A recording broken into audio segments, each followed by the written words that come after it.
What's your favorite podcast? Or you know that One Nation? This is Jordan Grace, and you're listening to the Social Suplex Podcast Network. BW, this is One Nation Radio. You better get it right. Rich Latta, James Boyd came to give them life. The Blackest Wrestling Podcast has come to kick all ass and drop it 6 feet if they kicking trash. Word, let me welcome y'all to something different. And if you dig it, man, you should let some friends listen. We be getting it in, this on the regular dude. Ravish and flow, but this shit rude. See, James don't rap, so I had to break it down. The whole network, man, we coming for the crown. Raps in the columns, I keep them both covered. Making the beats too, so the listeners can bump it. Hit us with the rating, yeah, I'm saying it's a 5. Before you hit and talk, bob your head side to side. It's One Nation Radio, and this is the beginning. It's Rich, and I'm here with James. It's time to listen to One Nation. We got to unleash the power of the pyramid.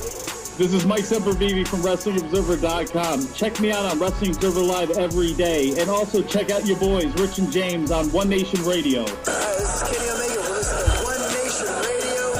Check it out, guys. These guys know what's up. Big Kenny Omega fans, that's all that counts to me. Goodbye and good night.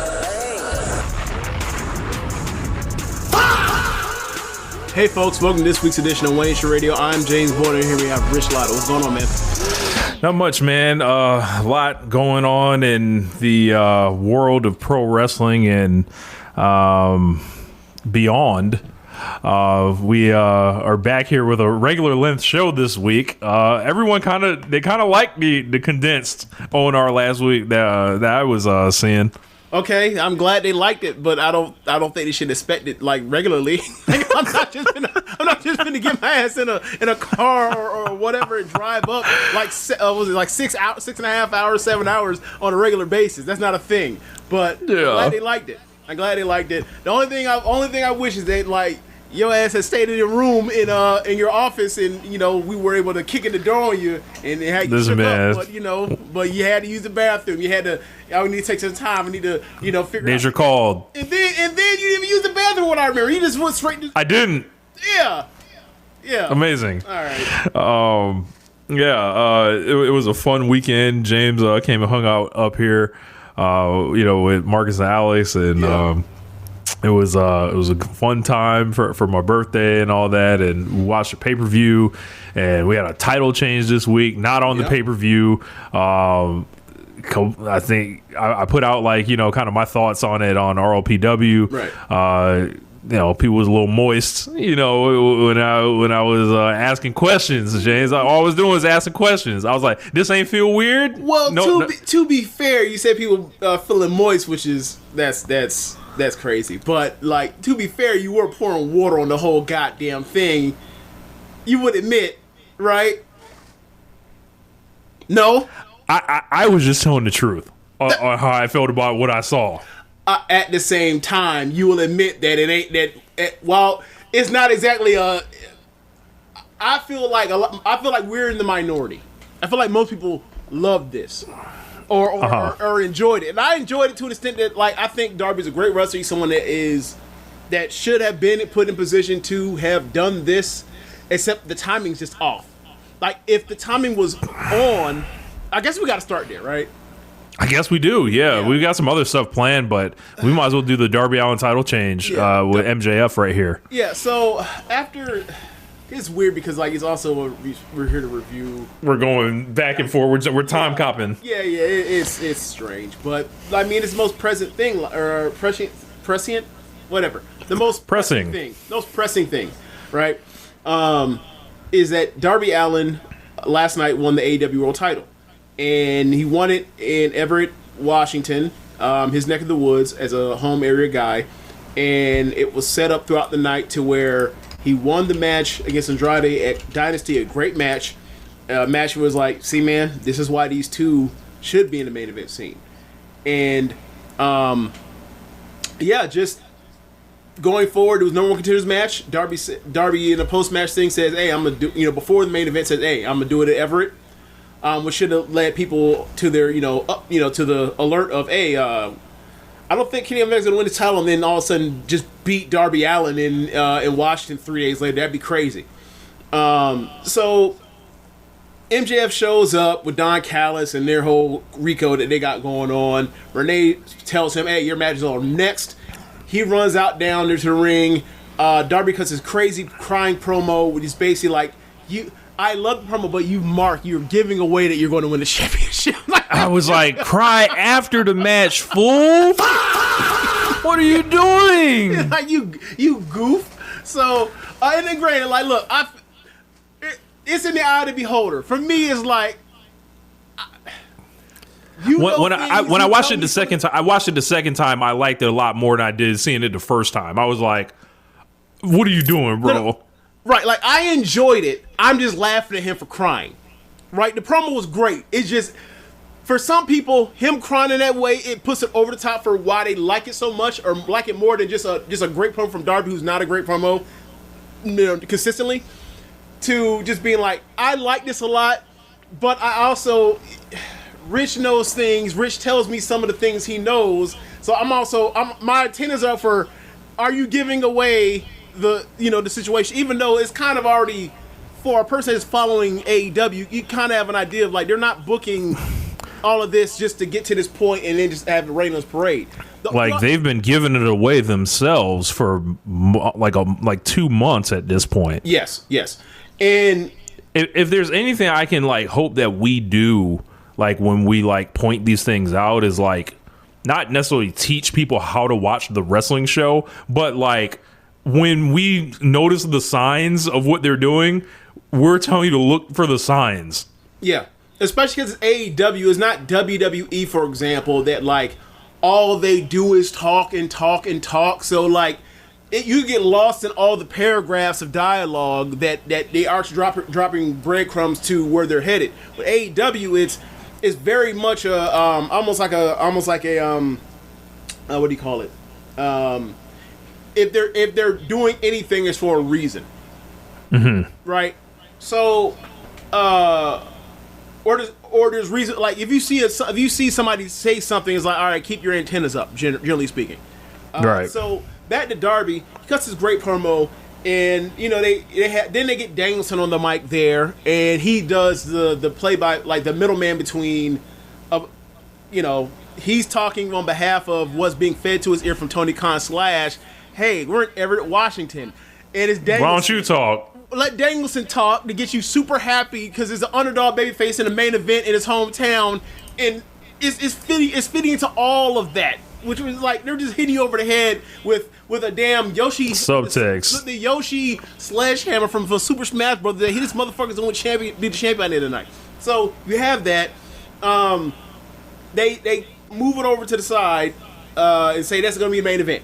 Then later on, as he's about to walk out, they have a pre-match interview similar to like the finals of the 5-star Grand Prix in Stardom, and all of a sudden Sting's there, and it's like, okay. And they're playing video packages all throughout the night. That's true, showing like the whole entire rise so heavy-handed. Showing the entire rise of Darby's like whole AEW run of like, hey man, this guy is very important and is a, I wouldn't say foundational, but is a key part that you cannot forget in the history of AEW television in history. And I mean, it would have felt better had they treated him more as such over the last 6 months as opposed to like the last 3 or 2. But it is what it is. So Sting. We should probably mention like MJF like cutting these promos, and he does like a really good job, like kind of tying all this shit together, being in disbelief, and with Callis and shooting himself Bell because he's about to lose tonight. That's really what it is. It's like, hey man, I wasn't expecting a match. I just had a grueling match with Kenny Omega. By God, the pro wrestling god, I beat him, and now 3 days later I got to defend myself, and I almost wrestled for an hour when really you even wrestled 40 minutes. I don't think. It's like, okay man, we get it. You're gonna lose, and you're probably gonna go away. God damn, you don't need to lay it up. Like, it's okay. You're a bad guy. It's okay for you to lose. So then all of a sudden the match comes out, and I said at some point, I think about like 9:10, 9:15, knowing that there's a Willow match going on, I was like, hey bro, when is this about to happen? I was like, is this a 3-hour show, a 3-hour episode of Dynamite I'm unaware of? No. the belt. So flash forward, they don't get the belt doesn't ring for the main event until what 10:02? Like 10:02 at least. Yeah, so 10:02, and I'm like, what the hell's going on? So they, the match happens, and it is Aubrey's the ref. MJF at the bell ring says, "Hey Aubrey, I forgot. I still have my AEW diamond ring thing. Take the ring." She takes the ring, goes and sends it to the scorekeeper or whatever, or the ring announcer or whatever else, and MJF proceeds to kick Darby in the dick. So gets him up. Darby and MJF start headed to, like, barreling like they're about to do a ref bump, running right into Aubrey. Aubrey ducks, no ref bump. They stop just short of it. Darby realizes Aubrey's back's turned, kicks MJF, returns favor, kicks him in the dick, and then proceeds to hit like a barrage of 4 or 5 consecutive or unanswered coffin drops, gets him up, and then does the side headlock pin that MJF has pinned Darby with like twice already in their previous times wrestling each other in AEW. And I was like, wow, MJF really did another fake job. And I think people think like there's like some type of issue with like I don't know, like I'm calling this what it is. It's a fake job, like, and people not aware of the term. This is a historical One Nation Radio term. It's something that me and you co-termed. Yeah, like, so like when people hear that, it's like, but he lost quote unquote definitively in the middle of the ring. I'm like, this felt like a Money in the Bank cash in. Like when you think about it, and you add up the boxes. Well, let's break it down, because like we only have really ever talked about this really in terms of like MJF and really honestly, and maybe a couple of WWE things here and there. Like Adam Copeland. Oh, Brock Lesnar and Goldberg, right? Adam Copeland for short. Malachi Black. Yeah. Cody Rhodes. Yes. Oh well, I don't think I coined those squashes that Cody took, like the one to Brody King and the one to Malachi Black. I didn't consider those fake squashes, but I know, but because they actually helped those people. Like, right, it's a fake squash, but they don't actually help the people. The John Moxley CM Punk one, also. I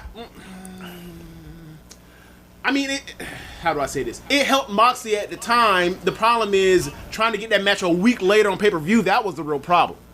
When Moxley did that shit, Moxley cut that promo after this one. Is that how you thought it was supposed to go? I was like, this nigga's king of the world right now. The Hurt Business. That's a good one. Fake jobs. Hurt Business does fake jobs. If they ever do any jobs to begin with. If they do, yeah. So, like, the fake job is like, all right, man, like, if it doesn't go... If they don't attempt to do like a real match, like for any real length of time, that's the real thing. AEW. Now we'll break it down. AEW is the match promotion, or one of the match promotions, right? You can say Stardom, you can say Dragon Gate, you can say New Japan, you can say, well, I can't say no, because no is, yeah. But this is a promotion where they put their best wrestlers in the ring, and more times than not, you're going to get a definitive finish, or you're going to get a match with a finish that will then lead to a definitive finish down the line, right? So, in this match, it's not a real match. A real match is what MJF and Kenny Omega just had on Sunday. Like, Kenny Omega and Swerve 1 and 2 this year, those are real matches. Andrade versus Kenny Omega and Andrade versus Swerve in basically like pseudo number 1 contender matches or AEW World Championship tournament matches. De facto, those were real finishes, right? It may involve some foul play, a low blow, a roll up, distraction, whatever else, but they gave you a full match where somebody gets beaten either cleanly or for a reason, and you will get your match that didn't have a clean undisputed finish return later. Like Swerve beating the hell out of Kenny Omega led to the rematch. Yeah. And then we got a definitive situation out of Kenny Omega and Swerve in the second match, right? When it's Wardlow and MJF, and it's just a barrage of power bombs to start the match. And then he's over before it even started, and then all of a sudden MJF shows up on the next show, calls Tony Khan a fucking mark, and then leaves for months, and it comes back. Like, MJF comes back, and because it's such an unusual thing, you don't think of it as he's going up or going down. He's just in stasis, and he goes away and he comes back. He's right where he left off. And I think the main thing about it is that they wouldn't do this if, like, Like if they would just book a regular match if they wanted to book a regular match. Right. This is irregular. Right. And the thing about that is that's not the worst thing in the world. The problem is when you beat somebody like that, what we see is very similar to like the Hulk Hogan laying down for Billy Kidman. Like, cool, Hogan gets the pat on the back for not being selfish for once. Not saying that MJF is as bad as Hogan, because Hogan's the all-timer at this. But it is, Hogan's going to go on and continue to be Hulk Hogan. The person that he put over, did they actually get over?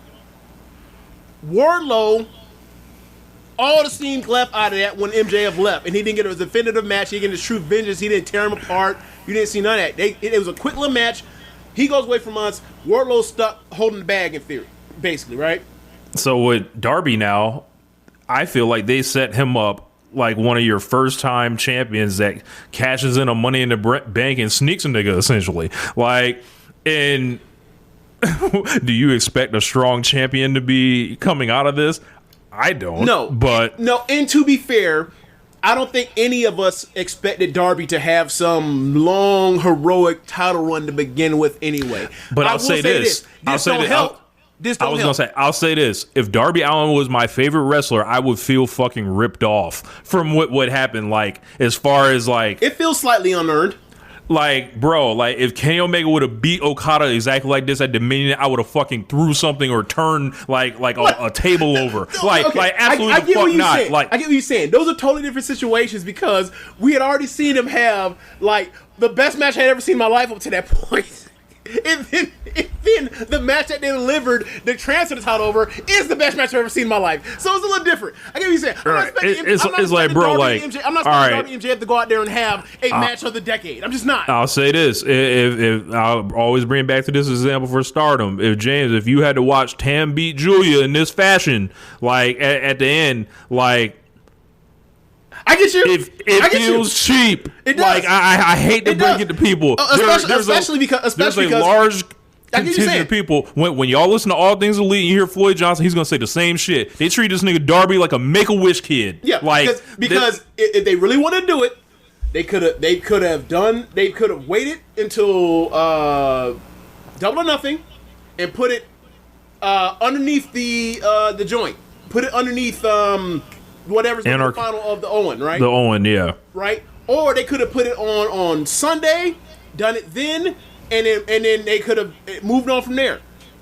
They didn't have to do Andrade versus Darby as a number one contendership match. They only did that because they needed to actually, like, you know, lately I've been talking about the rankings don't exist anymore, but like he needed some help to be boosted up in the rankings that don't exist anymore to be actually, oh yeah, he does deserve a title shot. Because Andrade's been picking around and beating people that actually got number one contendership matches, right? Yeah. Like, the Gabe Kidd and the dog shit didn't do it. And I like those matches like that he had with Gabe Kidd, but I didn't see the coffin match, to be fair. Not good. That is easily the worst coffin match in AEW history. Gotcha. That shit is like go look at the cage match rating for that one. I think that shit's in the high fives or some shit like that. Yikes. I like it more than that, but I'm saying that's what most people think. So, like, the thing that I really felt about it was I felt like it was rather out of nowhere. They put a one episode arc together with him, and it was like, okay, I get it. And this guy's great. Like, this is to take nothing away from Darby Allin as a wrestler. Right. This is an all-time AEW. This is probably like a second-team all AEW performer, in the history of AEW. Right? Yeah. If we saying top five acts or whatever else, he's somewhere like top 5 acts make the first team, and the next 5 make the second team. He's definitely a threat for second team all AEW. Yeah. This guy, he's a first ballot AEW Hall of Famer. Like, I've championed this guy for years on this show. This guy getting like this weird win out of nowhere after he decides to climb the mountain last year, which we haven't mentioned. Yep, like, that's another part of this. When we talk about the timing was last year. Right. You want to go through the timing real quick? You want to go through the timing through it real quick? Sure. All right. You look, okay, so we've seen this plenty of times. We've seen this in seemingly New Japan Pro Wrestling. We've seen this in Stardom. We've seen this in AEW. somebody is picked to, or somebody, there's a plan in place for somebody to become AEW World Champion, or there is a title succession plan, right? Someone gets injured, someone's off TV, there's some type of dispute, whatever, we don't know, whatever. Regardless, whatever it is, it gets delayed and kicked and punted down the road. And once it's punted down the road, Tony Khan, I can't think of a time, maybe there is one, I just don't remember, where they say, this was the plan, we found something as good or better, and we're going to move on with it. What happens is, they move on, and then they eventually, whatever the plan was, they loop back around. They loop back around, they punt it down the road, they eventually fit it into place, and then they'll move on, and they'll keep going forward for whatever the next plans are, right? So, looking at this, seeing how this was done, it seems to me that, like, not last year, the end of 2024, especially at the end of 2024, because after the Owen final, where Danielson beats Paige, Darby then, like, in the next match, beats Paige.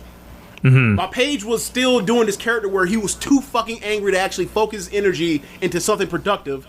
That cost him to Owen, that cost him against Darby, and that sent him on this journey of needing to, damn near murder Swerve to have a crisis of conscience. Hey man, this path of vengeance I'm on is ultimately empty and hollow, and I have to kind of figure out a way to manage the mistakes I've made going forward, right?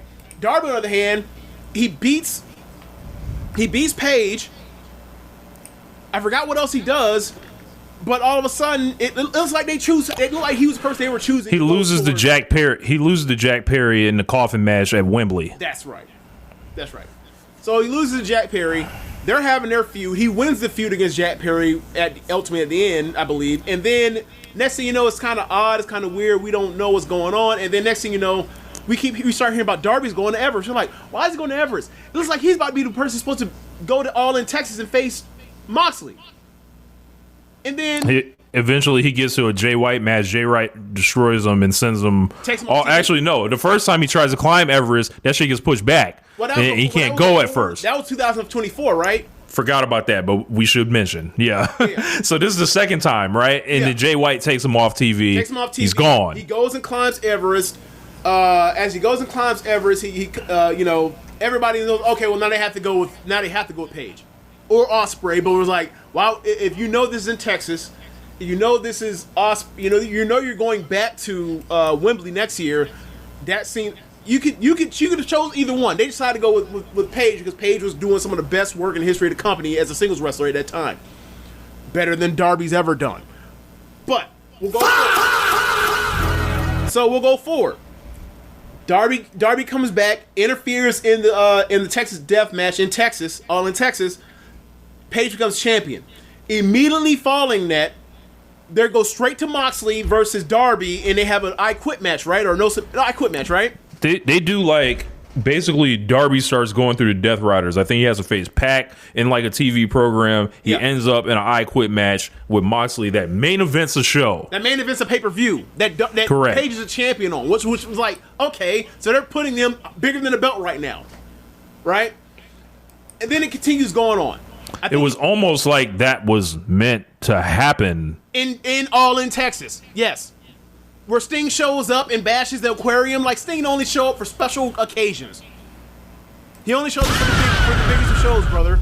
So, it's either involving the gigantic moment in he's almost like the... Oh, damn, man, I'm sorry. Sorry, I'm going to have to give you a comic book reference, right? There is a character or characters in Marvel's comics called the Watcher. Basically, anytime there's like some cataclysmic thing that can alter the arc of the universe, the Watcher just shows up and says, hey Iron Man, hey Captain America, and it's like, oh shit, that means something for real finna happen. Like, Sting is almost like the Watcher. If y'all ever seen the Bronx Tale, it's like when Sonny pulls that nigga out the car before they about to blow up at the end. That's kind of what that is like too. Yeah. So Sting only show up for important Darby moments or important AEW moments, right? At this point, since he's retired. So you get that. then you have to tell me what the back half of last year was for Darby. Because I'm blanking because they fumbled. Oh, it was a lot of it was messing with more Gabe Darby, Kidd, more Death Riders, and then Moxley offloading his he got hurt. Death Riders. He got hurt. He was supposed to be in the C2. That's right. He was supposed to be in the C2. Right. He got hurt after the first match, and he lost to Kevin Knight. Drop kick by Kevin Knight. Yeah. Yeah. So that fucked up his year too. Right, and also Moxley probably got that win back. Seeing how it all went, right. So he was gonna beat somebody. Right. So now you go through the year where we're in catch up to where we are now, and it's like, okay, so he was he came back. The big thing was the Moxley thing, and then they kind of didn't know where to put him in position, and then they get to the year like, oh my god, we knew this was coming, and like now we gotta kind of like cram. We gotta get rid of the. It's like this side. It's like this side diversion. We gotta get rid of the Gabe Kidd thing because it's not making him seem like a main eventer. We gotta put him in the ring with people that have been chasing after this AEW World Title at the beginning of the year. You know, the Swerves, the Andrades, the Kenny Omegas, the Hangman Adam Pages, the Brody Kings. I said Brody King earlier when I meant Brody. Yeah, I know what you meant. Yep. Yeah, but like, yeah, it was a lot of that in the last like month or two to cram to get to this point, and I don't hate it, but it's like if you knew that you were going to do this, you should have been more cognizant that like, hey, this at the beginning of the year or the end of last year, beginning of this year, this wasn't working to get him to build him a launch pad to get to this moment. They did a lot of work over the last like 2 or 3 weeks or last month really to get to this point. And you've also got MJ. And you've also got MJF having a good title reign. Very good title reign. One of the best title reigns in the history of the company. Business on the upswing. Yes. Kenny Omega and Swerve drawing big numbers with their matches. Yes. And then Jericho showing back up. You've got Bandito going nuts throughout the whole thing. Like you've got a lot of guys in place rising. Like Kevin Knight and Andrade out here looking like he should be the first Mexican AEW World Champion. Like, so all this is happening. Then it's like it's Darby you're going with. Like it's just it kind of works against like what seemingly was getting established with all these folks that were beating each other week in and week out. And having these good main events, and I'll tell you what it looks like. What does it look like? It looks like they're in a 4x1 relay, right? Uh-huh. And then like every other nation, right? Swervistan, Omegadom, all of them were well ahead, and then all of a sudden we didn't know that Darby in the fourth leg had Usain Bolt on his fucking team, and all he just laughed at the very end of that in the final stretch. Like, wait, what? How did this happen? That's funny. So I guess like I said, I felt like it had weird kind of energy around it, and there was like a very heavy-handed nature combined with like the fake job thing, which is like if he just beats him in like a 10 or 15 minute match, it'd be so much more satisfying for me. For me, same. Like it would be like, oh, okay, like it actually looks like something that's gonna push him over the top and keep the fucking momentum rolling because the company's hot right now. Right. I'm not necessarily concerned about them falling off the map or anything with Darby in position or anything. Because I don't think this is gonna be a long reign. I think this got 6 months or 6 weeks at most. Yeah. Like this ain't gonna. This is a good time, not a long time. So, but yeah, like I think like I don't know if some people may have like misconstrued like the things I was saying, like as far as like, you know, like the whole thing with the fake jobs and then it being like some anti-Darby agenda. Like no, like it's not too dissimilar from the Samoa Joe thing earlier this year. Well, obviously he's the person that beats Hangman Page. Like this wasn't built to like this person was an actual real threat. It just happened.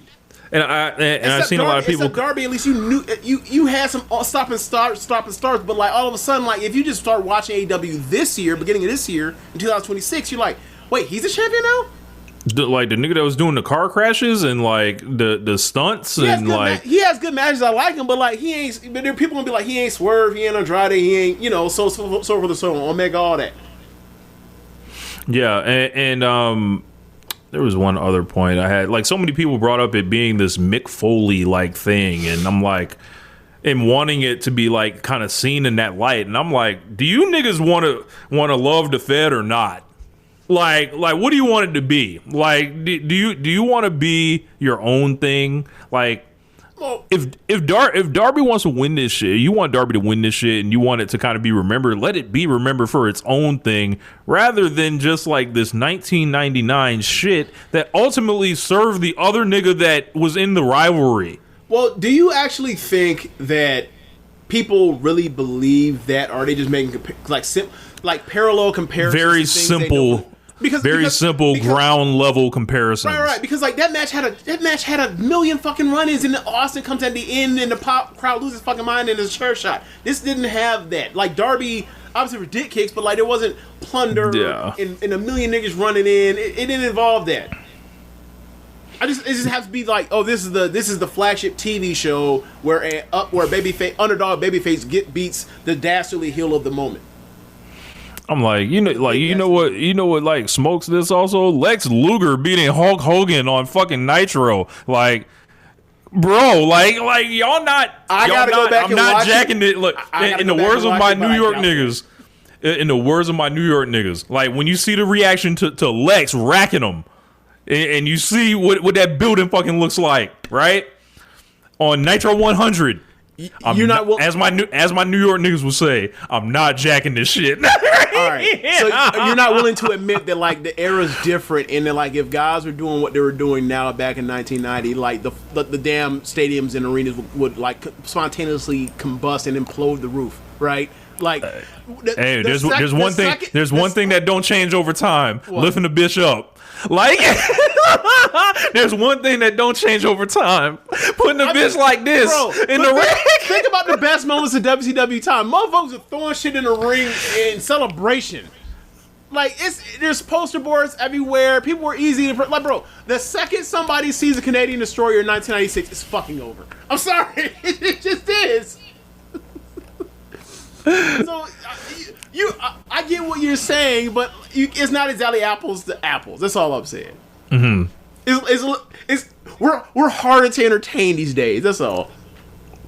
Yeah, like but yeah, Darby's a new champion. Looks like he's set to face Tommaso Ciampa, who picked up a win over Desmond Xavier. Darby versus Ciampa should be really good and fun, and. Yeah. I was reminded once again, James, people did not want this man in the company. You know, look, man, like, there's the other side of it, right? Like, there's the people want Maz fan. Luger Nitro, the biggest pop I had ever heard in wrestling. I'm telling you, bro. He's got him up like that shit was, and then let's not even bring up Goldberg. Like we don't want to do that. We don't want to do that. Other shit, bro. That's some other shit. Like I'm saying, like if this like if it's a babyface winning the belt for the first time, this and they hand me that script like exactly, and I get it. I'm like, why can't I just? I don't know. That's just me. The biggest show of the there's season. That. Yeah. There's that, but it's like I guess. There's a lot of factors here, so I don't know. Like, and if the factor is, I think Kenny Omega does a lot better on a main event marquee to sell whatever the typical number of pay-per-views AEW does in Darby Allin, then maybe that's your fucking hint. I mean, not so worried about Big Ken. Neither am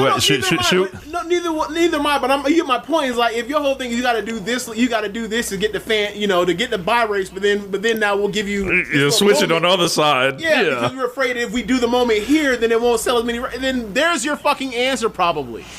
Just maybe, or you can wait 3 more months and build Darby up, and then do it at Double or Nothing or whatever, 6 or in 3 months.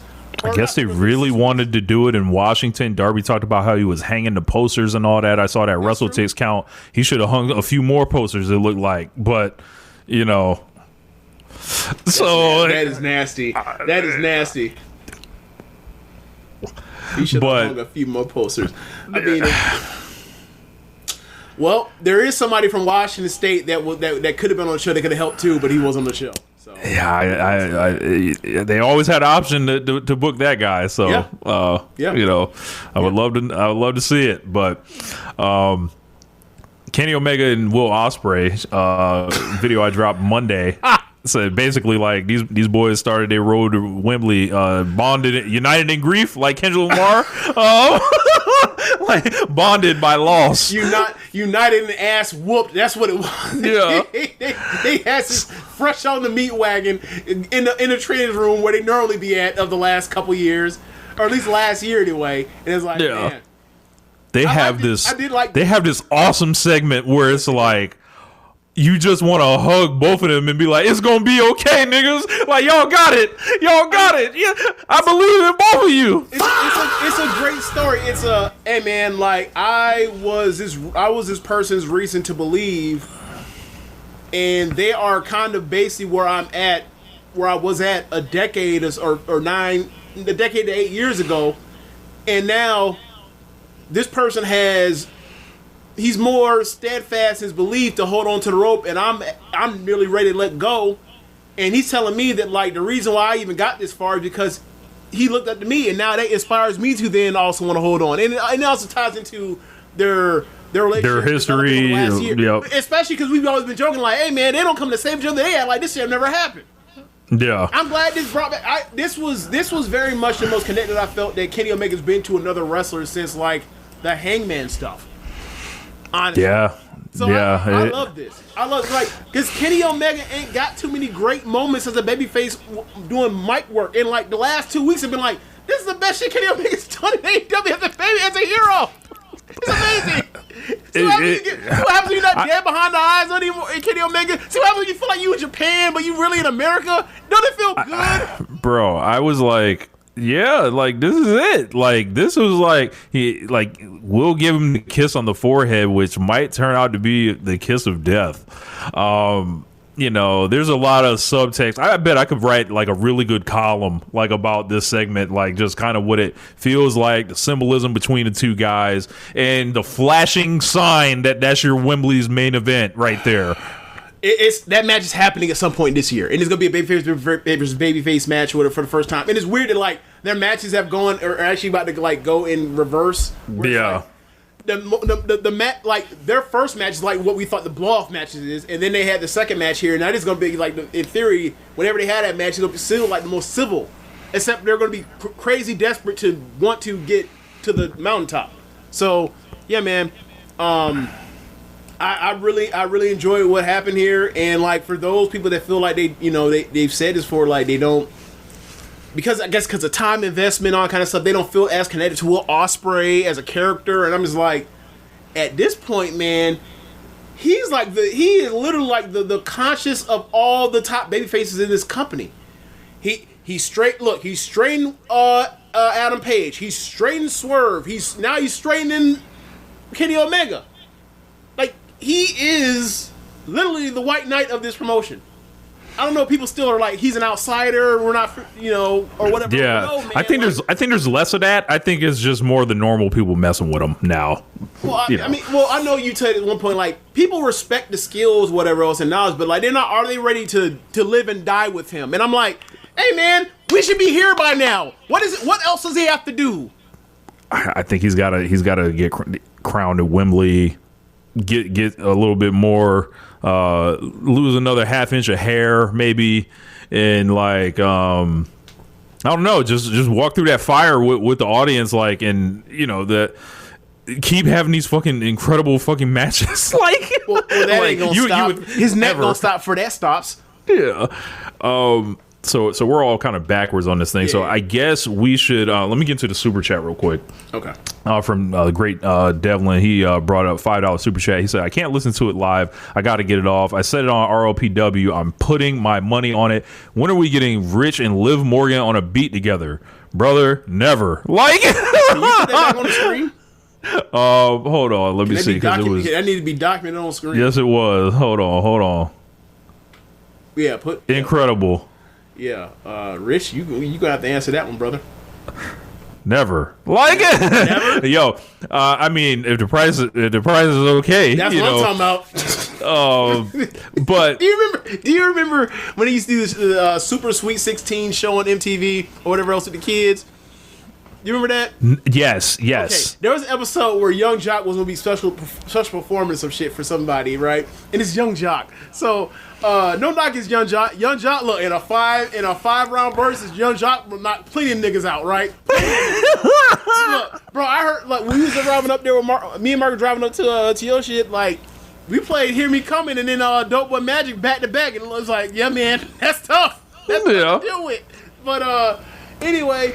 Jock was like, they were like, yeah, we want you to do, Junior's, 16th birthday joint. And then Jock was like, I don't rap for no kids. His manager was talking about it. His manager was like, he busier than the president. And all of a sudden, dude was like, I could do it for $80,000. And then he got the yeah, and I was like, Jock ain't charging no nigga no $80,000 back then. Are you kidding me? Or ever. So. Yeah, man, like... Look, there would have only been one kind of kids party that would have been spending that kind of money for Young Jock recklessly. But we'll keep it going. What else do we have? Okay. AEW Dynasty. We should probably start there. Yeah. Since we already did Darby wins the belt and everything like that. But, you're at my point.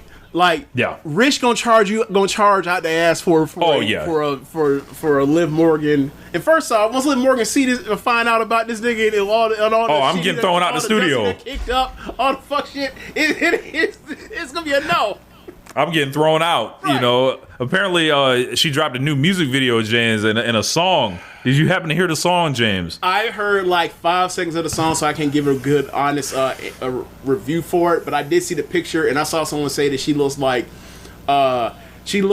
Lady Gaga from like 19 years ago. And I was like, yeah, kind of. The hair, the makeup definitely gives that. She looks like Lady Gaga in that Wale music video. Oh my God, yes she does.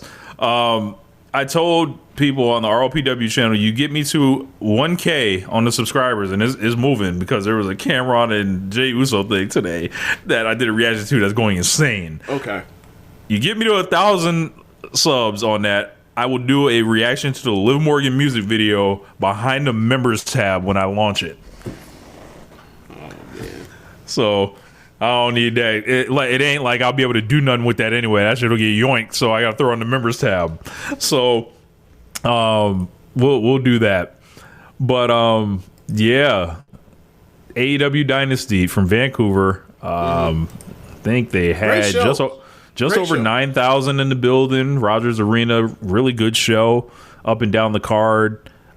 Just tons of quality matches everywhere. Yep. Like I can't really even think of a part of the show where I was just like, oh, maybe the trios match. But I mean that match is more of Kyle O'Reilly's back. Yeah. And now Kyle O'Reilly's back. I want my goddamn C2 match with Kyle O'Reilly. My Continental title match between Kyle O'Reilly and Jon Moxley. That's what I want. Look, apparently he's the only man that can beat Jon Moxley. He's the only nigga that Jon Moxley can't guard. The only one. He been folding niggas up back to back on pay-per-view since then. Like, look, Jon Moxley out here putting niggas up with his death jitsu. That does not bother Kyle O'Reilly. go pull the NXT takeover where he broke Finn Balor's jaw, wrestling basically death jitsu. Yeah. So we opened this match or this show with the Young Bucks once again on another pay-per-view, another 5-star match to open a pay-per-view with Konosuke Takeshita and Kazuchika Okada. Okada breaking the tie with Kenny, getting another 5. He got 32, and MJF and Kenny ended up with 4 3/4. So this allows Okada to pull back in front as MJF contributes to lowering the star rating with his finishes. To be fair, was that actually a 4 3/4 star match? Or was that 4.5 match?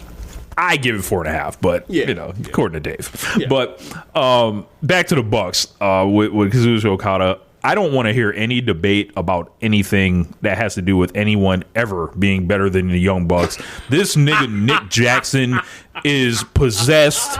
He is like in the best shape I've ever seen him in right now. He was tired of Matt embarrassing him. Bro, they are like, I don't know what's gotten into the Bucks this year.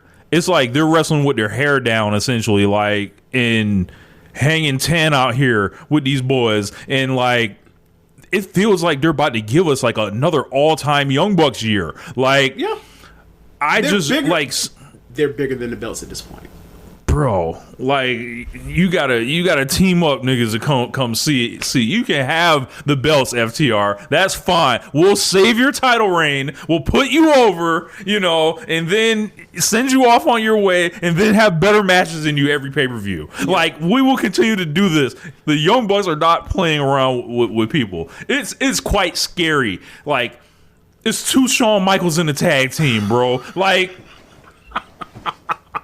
And that used to be like a BTE running gag. It's two Ric Flairs in this bitch. It's 2 Shawn Michaels in this tag team. Like, I love this match. This match is great. And we talked about this when it was like they just last second put this together because Fletcher was hurt. It's like, bro, they were gonna outdo whatever. It was unfair what was about to happen between a Young Bucks match with that kind of talent, that kind of all-star talent, versus FTR having to carry these old niggas. But even still, like, I kind of think FTR did a little bit better than I thought they were going to. They actually did really good with that. Look, that might be Cope and Christian's best ever regular rules tag match ever. It just might be, but the point remains: there's levels to this shit, and like, credit to FTR for wanting to show the company, what they can do carrying these old niggas as far as they can go. But man, there's something to be said about when it's best on best. Yeah, bro. When you get 4 of the best wrestlers of a generation together. Like, I think like everything with Okada and Takeshita was like compelling and awesome, and almost like, and also frustrating because it's like, god damn it, we're basically at the same spot we were when they faced Brodito. Yeah. Damn it. Yeah, like these niggas out here, like, basically culminates with Takeshita, like, you know what? I'm all right. Let's see if you can kick out of the Meltzer driver. Yeah, you got it. I got a question, man. Yeah. How many more times are they going to put... obviously, it seems like they're saving this for Wembley, right? Seems like they're saving for Wembley. Between Takeshita and Okada. I think they're going to do it in New York. They could. They could. I mean, it's big enough, they could. But, ultimately, if they had Don Callis put both them niggas in a this is our get along t-shirt, and ride this out for a year, and made this a tag team champion, the matches would go the fuck off every single time. Yeah. Every single time. But that's not. I don't think that's gonna happen. But either way, I just wanted to point that out. That's how good they've been in their limited action together. Yeah. While they're bickering and they're hitting each other on accident, and then they're trying to leave each other to die out there. They're having some of the best tag matches ever. Yeah. So, this was incredible. Like, I was 5 stars off the rip with this. Yeah. I thought like. I just was like, how can the Young Bucks continue just being this great? Like, like Matt's already 40. Like, Nick's like 36. They got 20 years in the game, and there's no slowdown whatsoever. Like, just machines. Like, people should be thankful they get to watch the young fucking Bucks. I swear to God, bro. I am. They're the best tag team. They're the best tag team I've ever seen, and I don't even love their style like that. Like, that's how good they are. I don't love their style. They're the best tag team I've ever seen. Up next, Ricochet versus Jericho. James.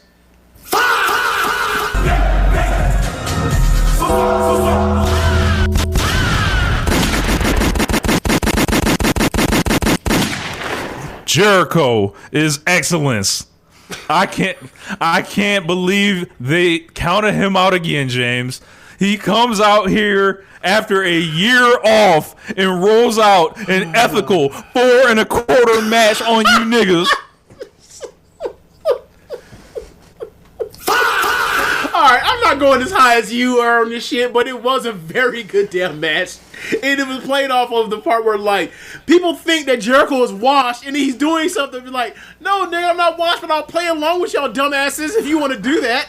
I'm not washed, baby. Like, it was funny because we were watching with Marcus, and he was looking at Jericho about to do his hurricanrana. They thought he was gonna mess it up. Yep. I knew exactly what the fuck was about to happen. I was like, nah, he got this. He's he did botch that step up to get there before he did it though. Yeah.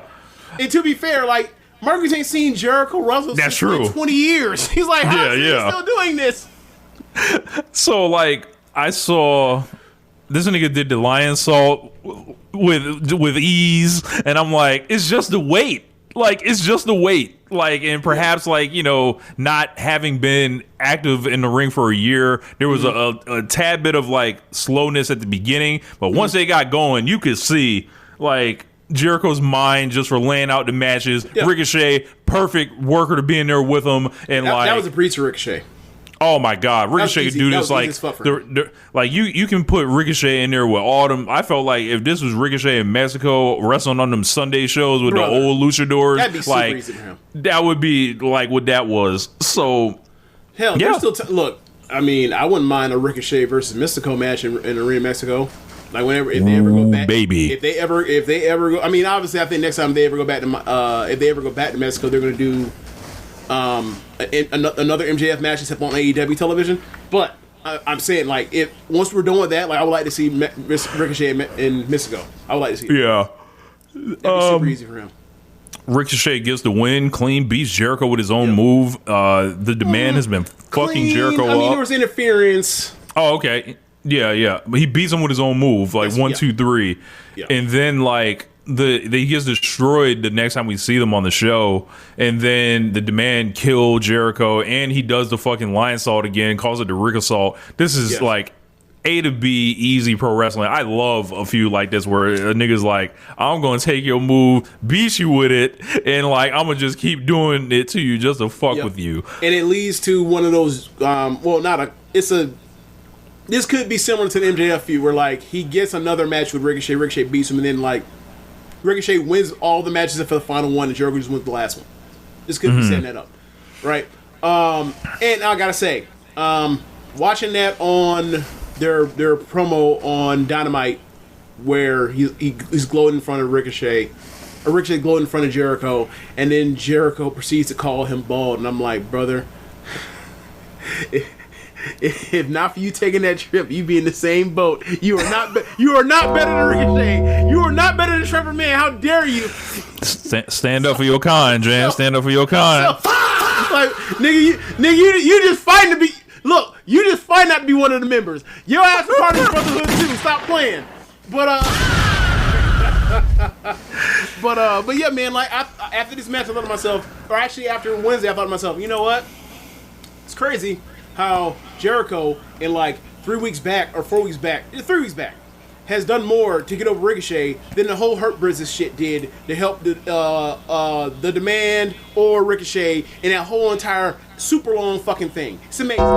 It's amazing. Incredible. It's crazy to say that, especially considering Jericho's wife was at the Capitol on January 6th. Where the hell is the unity from the brothers? Helping Ricochet out. What's happening? What's going on? Look, man, I always say this. Jericho has a great track record with black wrestlers. I know that. Like, it just does. In front of the camera or behind the camera. Unless, I can't think of something like, I know he had words with MVP one time. Let me rephrase that. He has better than most of the white wrestlers that we know. Yes. It ain't going to be perfect because, white supremacy, but you get my point. What would a Triple H and Jericho versus look like in that? Like, oh my God, Triple H would be done by round 3. I think there's a versus for every topic. I swear to God. It's even funnier if you go. It's even way funnier if you go not just black people, minorities, just period minorities. Like I got Ray, I got Eddie. He keep going. He's like, God damn, I got Ultimo Guerrero. Yeah. You know? Like, what you got, Triple H? Head scratcher. Is one of these white wrestlers with a crazy bronzer count? Is Ricky Flair count? Does Randy Orton count? Up next, we had Darby Allin and Andrade beat the shit out of each other in this match. This nigga Andrade is a man possessed at the moment. He's peaking, I think. And I'm not talking about him disrobing and then, none of that. Like, no. Like, I'm talking about this nigga when he steps in the ring. He's everything that I ever saw for him potential-wise right now. Yep. Like, he's finally got there. He's wrestling like a man that knows where that the grass ain't greener and this is where he belongs. Love He's it. Wrestling like he knows there's no other options for him. Yeah, so like we talked about it earlier, kind of Darby got the win there to set him up for the title match that he had. Up next, we had AEW Tag Team Championship match, FTR versus Cage and Cope. And like I said, I liked this match. I thought it was. Yes. I thought FTR did a great job, like holding all this together, healing, coming up with creative spots, subversion. Good job of setting up the multiple hot tags. Because sometimes when it's multiple hot tag matches, it feels lazy as shit. I thought this one actually did a good job of like making them feel different. Because they got me to bite on a false finish, I think, towards the end. And like I said, this is probably the best 2v2 regular rules tag match that Cope and Christian ever done touched. So I know they're probably happy. I have to look into that.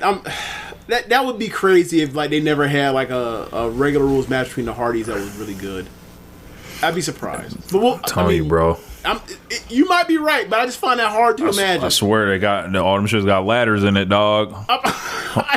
All the matches got fucking ladders in them. I swear. A lot of them I got the Cope and Christian Cage match pulled up right here, right? Yeah. So let me put the match picture. I sure can. Hold on 1 second. I'm just trying to get these. This is very, very mean spirited. Yeah. So gotta say, man, there's just a tag team on it. So let's get it. We've got the Cope and Christian. Let's put him here. All right, so we got the Cope and Christian cage match there. You got your, I guess we can sort it by Dave or whatever the fuck. No, fuck that. Sorted by cage match. Yeah, it is sorted by cage match. Oh shit, hold on, shit. It went backwards. Okay. So obviously these are TLC matches. Yep. I can pretty much tell you that's all TLC. And also so right like here, teams, so that don't count. Yep. So right here is Christian. I think this is that No Mercy ladder match. Okay. Tag team ladder. Okay. Christian and Edge versus The Rock. That's a handicap match, bro. On this bitch. What the fuck? Christian, Edge, and Jeff and Matt steel cage match right there. Looks like Dave gave it a 3.5. They gave it a 7.97. We already in the sevens, James. Chris Benoit and Chris Jericho versus Christian and Edge. Okay, that has a 7.33 tag team match. That looks like a regular 2v2 right here. Okay. Chris Benoit and Chris Jericho. That might be their best one right there. And then right above it is a match that just happened over the weekend. Boom. Point proven. So, that's cool. Hey. Rich.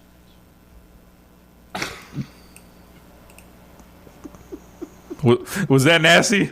That was very nasty. And now I'm thinking to make it even nastier, right? All right, Rich. ALK, Julian, Shiri, or them niggas. Oh my god. Right? Like, what do you think? My Hime, Hameka and Micah or them niggas. Give me Omega and Michael all day. You're finna get nasty, bro.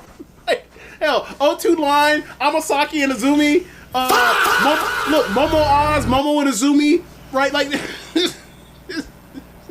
nah. Yeah, incredibly overrated there, I would say, for a CNC. Yeah. But I'm sorry, Rich. My bad. I totally forgot. FWC. Oh yeah. Kaguma and Hazuki. They smoking them niggas. Put the bear, the bear out here. Them niggas. Are you kidding me? Oh man, Bishamon killing them. Yeah. TNT title match up next, Casino Gauntlet. No real surprises in this thing, but it was like a parade of guys that are just solid. Kevin Knight crowned with the TNT belt. Yes. Very happy to see it. Happy for Kev. Yes. I need him to finish that against everybody that was in that battle royal. I need to see him versus Ciampa. I need to see him versus Mike Bailey. I need to see him especially versus Bandito. Did you see Bandito did that shit again?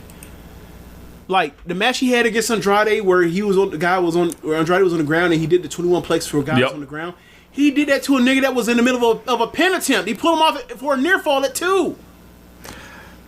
I need to see him and Speedball Mike Bailey do it. Like they were kind of staring each other down a little bit. Yes. I would honestly, if it was me, that's one that you stretch out and do it all in. Like, and I don't disagree. 1-on-1, and let them go for it. They've been together, like, by that time it would be like a year and a half. Like, let Kevin go nuts, and then at the last one it'd be like, hey man, you got one more guy to face. Yeah. Me. Hey, here's one thing I want to point out, right? So Jet Speed was great. They should have got a tag team title run. But it was at a time where FTR was cooking and they lost.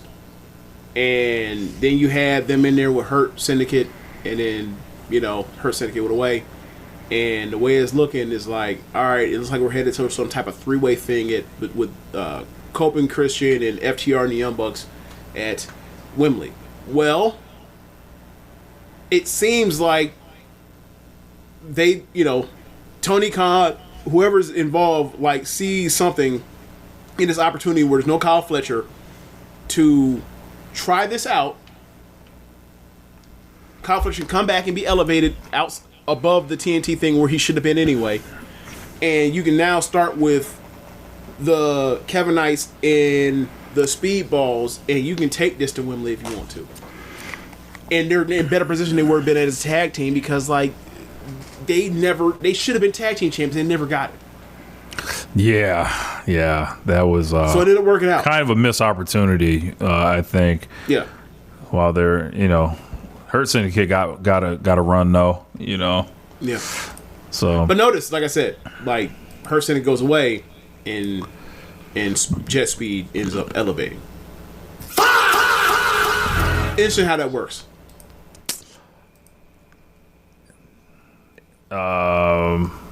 World Women's Title match: Tekla and Jamie Hayter went exactly as we predicted. Yeah, hit each other hard, have a really good match. Yeah, I love this. I think Tekla's doing a great job right now. Yeah. Jamie Hayter still didn't lose a thing. I think from this, Tekla with the creative kind of finish to get out the back door with the belt. And I don't know. Like, I'm seeing a lot of people. I guess this must be how the division is being booked, but I'm actually seeing, when I'm seeing the performances for the wrestlers, like the women's wrestlers that are going on right now, like, I'm loving what they're doing. Like, I know a lot of people, like, they're probably missing Toni Storm, they're probably missing Mercedes seeing them, but, like, people are acting like this thing has fallen into the abyss. The Divine Dominion tag match that was on the pre-show, oh my God, I'll take Divine Dominion over fucking Cope and Christian Cage. Fuck. So, I think something has to do with when you had Mercedes, you had Toni Storm around, you had to have more TV programs for the women going on concurrently. True. So when the two biggest stars in the division are both off TV, then it gets shrunk back down to, being stuck to 9, 20, or whatever else, and only being like 2 segments at most on TV, it seems. So I think that is a part of the frustration, or that is a fundamental problem that is happening. But the quality of the TV, quality of the matches and the programs you're getting has not suffered, in my opinion. It's just you wish there were 3 as opposed to just 1 in the singles women's division right now. Right. Or like whatever, like off the wall thing or not off the wall, like some type of like, random Lucy thing that like Marina is doing now that like Tony's or not done, but off TV. Right. She didn't die. She didn't get paid. I thought this was really good, and I have no desire for Tekla to lose his belt anytime soon. I mean, I have a perfect opponent for her to lose it to, and a perfect location for her to lose it at. I mean, lay it on me. I mean, given how well she's done, I think she deserves to keep this thing to Wembley, and she drops it off to Mercedes. I sure would love that. Like, I think that'd be nice. Yeah. It'd be a great full circle moment, because in the first time Mercedes on AEW television, she was sitting up at the ringside at Wembley, Yep. And then she teased for months as if like, she just on Tony Khan's television and let people think she was gonna show up at a Rumble one, and then nope, we're not doing it. We're doing big business in Boston, and then the rest is history. Yep. John Moxley versus go ahead. And if Mercedes and Will Ospreay were to both win at Wembley, we can get Will doing the Mercedes dance again. That'd be fun. That's always fun. Ospreay really should be courting all. I always say Charlotte's running for office. Like Ospreay should be courting all fan bases. This is the only way he gonna beat this shit, dog. He gonna need a coalition. Oh man! So this nigga got to be 08 Obama, huh? All right. Yes. This is the most diverse fan base we've ever seen in pro wrestling. What the fuck? Up next, we got John Moxley versus Will Ospreay. In Killer match. A match that I think we both called for Moxley to win. You just never can underestimate John Moxley. The odds makers had it the other way. I said otherwise. It just felt like the pattern there was Ospreay returns on TV, he wins, pay-per-view, lose. Moxley or Ospreay, no real business with the Continental belt. Right. He can see Moxley down the road without it on the line. He can see it without a belt there, period, depending on what Moxley does next.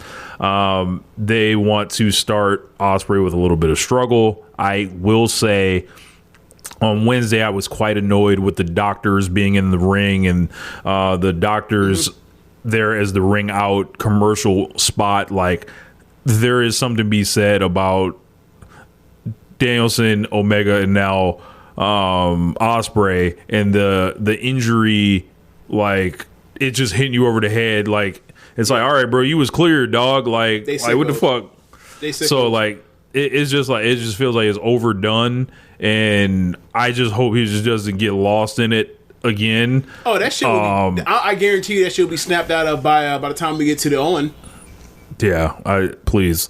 Like, but this match was sensational. Oh my god, I was off the fucking charts. I fucking missed watching Will Ospreay wrestle, and Moxley looked great in this. Yeah, he did. I mean, we've seen it before that they can have great matches, and this is another one, and they'll continue to have some. That 18 minutes that it went, it felt like this. I'm like, man, I wish more matches were like 18 minutes long. Like, that Continental belt is like a special kind of thing, and it fit perfect for this format. Like, because they started doing the time calls, and you knew it wasn't gonna be all right, lock in, whatever. You were like, okay, there's like shit is about to happen, and it's about to happen right now. Like, and who can essentially get to the room first on the other one. That was the thing that was fun to explain to Marcus while he's watching the show with us. Is that like they and Alex is like, they have the time, because they're only familiar with American wrestling. Like, explaining like in Japan there's time limits, and then like how they work time limits is like they will give you a time limit draw so, depending on the promotion, every blue moon or occasionally or with regularity to remind you that, like, sometimes you go down the wire and it builds anticipation that you're expecting, the conclusion is going to be, very desperate, and the wrestle very desperately, and then like they noticed it once I mentioned to them like how they picked it up because they were desperate to, like, they're desperate to win before going to a time limit draw. And it was like, yeah, and they were like, okay, I see why this could, the way you utilize that's better than just, all these matches have any old regular time frame and they can go as long as they need to go and whatever. Like, it's a nice tool put in your toolbox to be like, to add urgency and add excitement to a conclusion. Yeah. There was a spot in this match that broke the dumbest amongst us brains. Was it the pile driver on the steps? No, actually, it was the paradigm shift, and then Will pops to his feet and then gives him the hidden blade, which made the crowd come completely unglued. But you watching decided to hit the mute button on your television screen, your computer, your phone, wherever you watched this. You decided to ignore the reaction to everything you saw, people going insane, and like the body technique it takes to fucking do that, and like the creativity is all bad. Also, I hate you motherfuckers. Can we also talk about like how the match starts, where immediate they charge each other and Moxley gets leveled completely with the hidden blade immediately. That was great. Yeah, that shit set the tone. He didn't fucking do no lockup. He didn't come out there and like roll out the ring. Like Moxley didn't roll out the ring or whatever to start the match. No, let's get to the smoke. Yeah. Mr. Boo said, how did you feel about the finish with all the paradigm shifts? Loved it. I love the high kick out of the last one for the finish, and then he had to give him an actual big elevated one. This is what I mean by a real definitive win, like beating somebody. Right. Like this is what did not happen on Wednesday. Yep. So.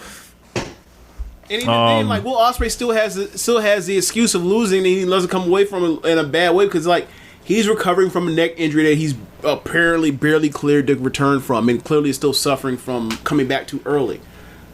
But he wanted his vengeance, and that was his mistake, thinking he'd come back this early and doing. That's the story. That's a story. Yep. So that's a good story. Trios match, as we mentioned. Kyle O'Reilly back in Vancouver, got a nice reaction. The dogs seem so mid-level, brother. They seem so Memphis, so Collision. When they came out, they're very Collision. When they came out, and they set up the whole entrance ramp area to like set up like a sitcom, like a 90s TV sitcom. And out come through the door is Kyle O'Reilly. He gets like the pop, like he's the like he's Kramer from Seinfeld, or he's what's her name, Christina Applegate's character in Married with Children, right? Where you get woo, happy to see this person. And they come down for the entrance, and then out come the dogs, and they basically beat up the set. They beat up the door Finley beats up the door that Kyle O'Reilly came through, and then. On the couch that Orange Cassidy was sitting on, after the fact, coming down, they cut this angle where Gabe Kidd turns his back to the camera, and we are to believe that he took a piss on this particular couch. And it's like, I know you didn't just expose yourself in front of thousands of people. What are you doing? Yeah. For the guy that is the I'm real, fuck everything. This was one of the dorkiest things I've ever seen. Like whatever. Like I don't know, bro. I don't get it. Whatever. Maybe somebody could tell me why they liked it. I didn't like this. So. But they went out there, had the match, and it was just a match. It wasn't anything special. It was something that could have been on TV. But I'm glad that O'Reilly's back, and maybe we can figure something out with like with Orange Cassidy, because for a while since he came back, they haven't used him like they've used him historically. It's like maybe we can build something to this trios shit right now, because it kind of been playing a hot potato with it. And obviously it's a trios title, so they're going to an extent. I actually kind of am in favor of that, because rather than them not doing shit with those belts, which they spent many a year doing, at least it's something. Yeah, but I'm saying, like, at least, like, when you with Orange Cassidy there and also Riley and Strong, like, make that a hot match property for now. That's what I'm saying. Like, if you're not gonna put storyline time towards that, cool. Make it a hot match belt. Yeah. And give them time, like, to do something, and not like the fucking death match or the death spot in these pay-per-views. Well, they only had one women's match on there, so that's what they decided to put that there. Yeah. So people talk about that death spot. That shit's real as steel. Yep. World title match: MJF versus Kenny Omega. 38 minutes. Really great match. Awesome. I thought Kenny was out of this world performance wise. Like, this nigga was doing the golden triangle and shit. I was like, yeah. All right, man. Like, I mean, like in the go home show, I believe, like, or whatever else, it was like MJF was making references to Ibushi being beat up and all that kind of stuff. So Kenny Omega said, "I got something for you. I'm gonna give you some Kota Ibushi." Ooh, baby. He gave him Murder Okada. Yeah. I mean, he gave Murder Omega with just like the Kota Ibushi used to do to Okada. So I was like, yeah, like you just beat his ass in the corner and so the ref, dead behind the eyes, like he's just disassociated. He's beating the living shit out of somebody. He forgot that this is a match, and this is now for survival. That's what this turned into. He beat that man like this was for survival. It wasn't for no belt. It wasn't for no competition or exhibition. I'm beating this nigga like my life depends on it, and his life being extinguished saves my life. That's how he's beating on this nigga. Yeah. I thought MJF was good too. I thought that I love Kenny's gear that he came out in. That's some of the best Omega gear that I feel like I've seen in years. Yeah. Like, he actually spent some bread. So shout out to him for that. Classic Kenny Omega stuff, like setting up this table in the beginning of the match that doesn't break somehow, leaving it there, ends up going through it at the end. Of course, like I think the finish took it down a little bit. There were people that didn't really like this match. Well, I understand. I get why. There is when MJF has a long match, there's some oomph missing, like similar to the match against Paige at pay-per-view before. He lays. I mean, hell, you can talk about that match in one basic hour with Ospreay, right? Mm-hmm. Like, he is 90% of the way to those guys, but whatever that percentage is missing, whether it's 5%, whether it's 10%, there's something in the. I can't quite explain. I don't know if it's pacing. I don't know if it's the overacting or whatever else. Him being such a ham, but there is a sincerity that is missing in his matches where it feels like this is a guy. It feels fake, and I don't mean that bad because it's all fake, but I mean it feels like there's a heart and there's a soul missing compared to watching Kenny Omega have this same exact match with Jon Moxley or with Will Ospreay or with Swerve. It just something's missing there.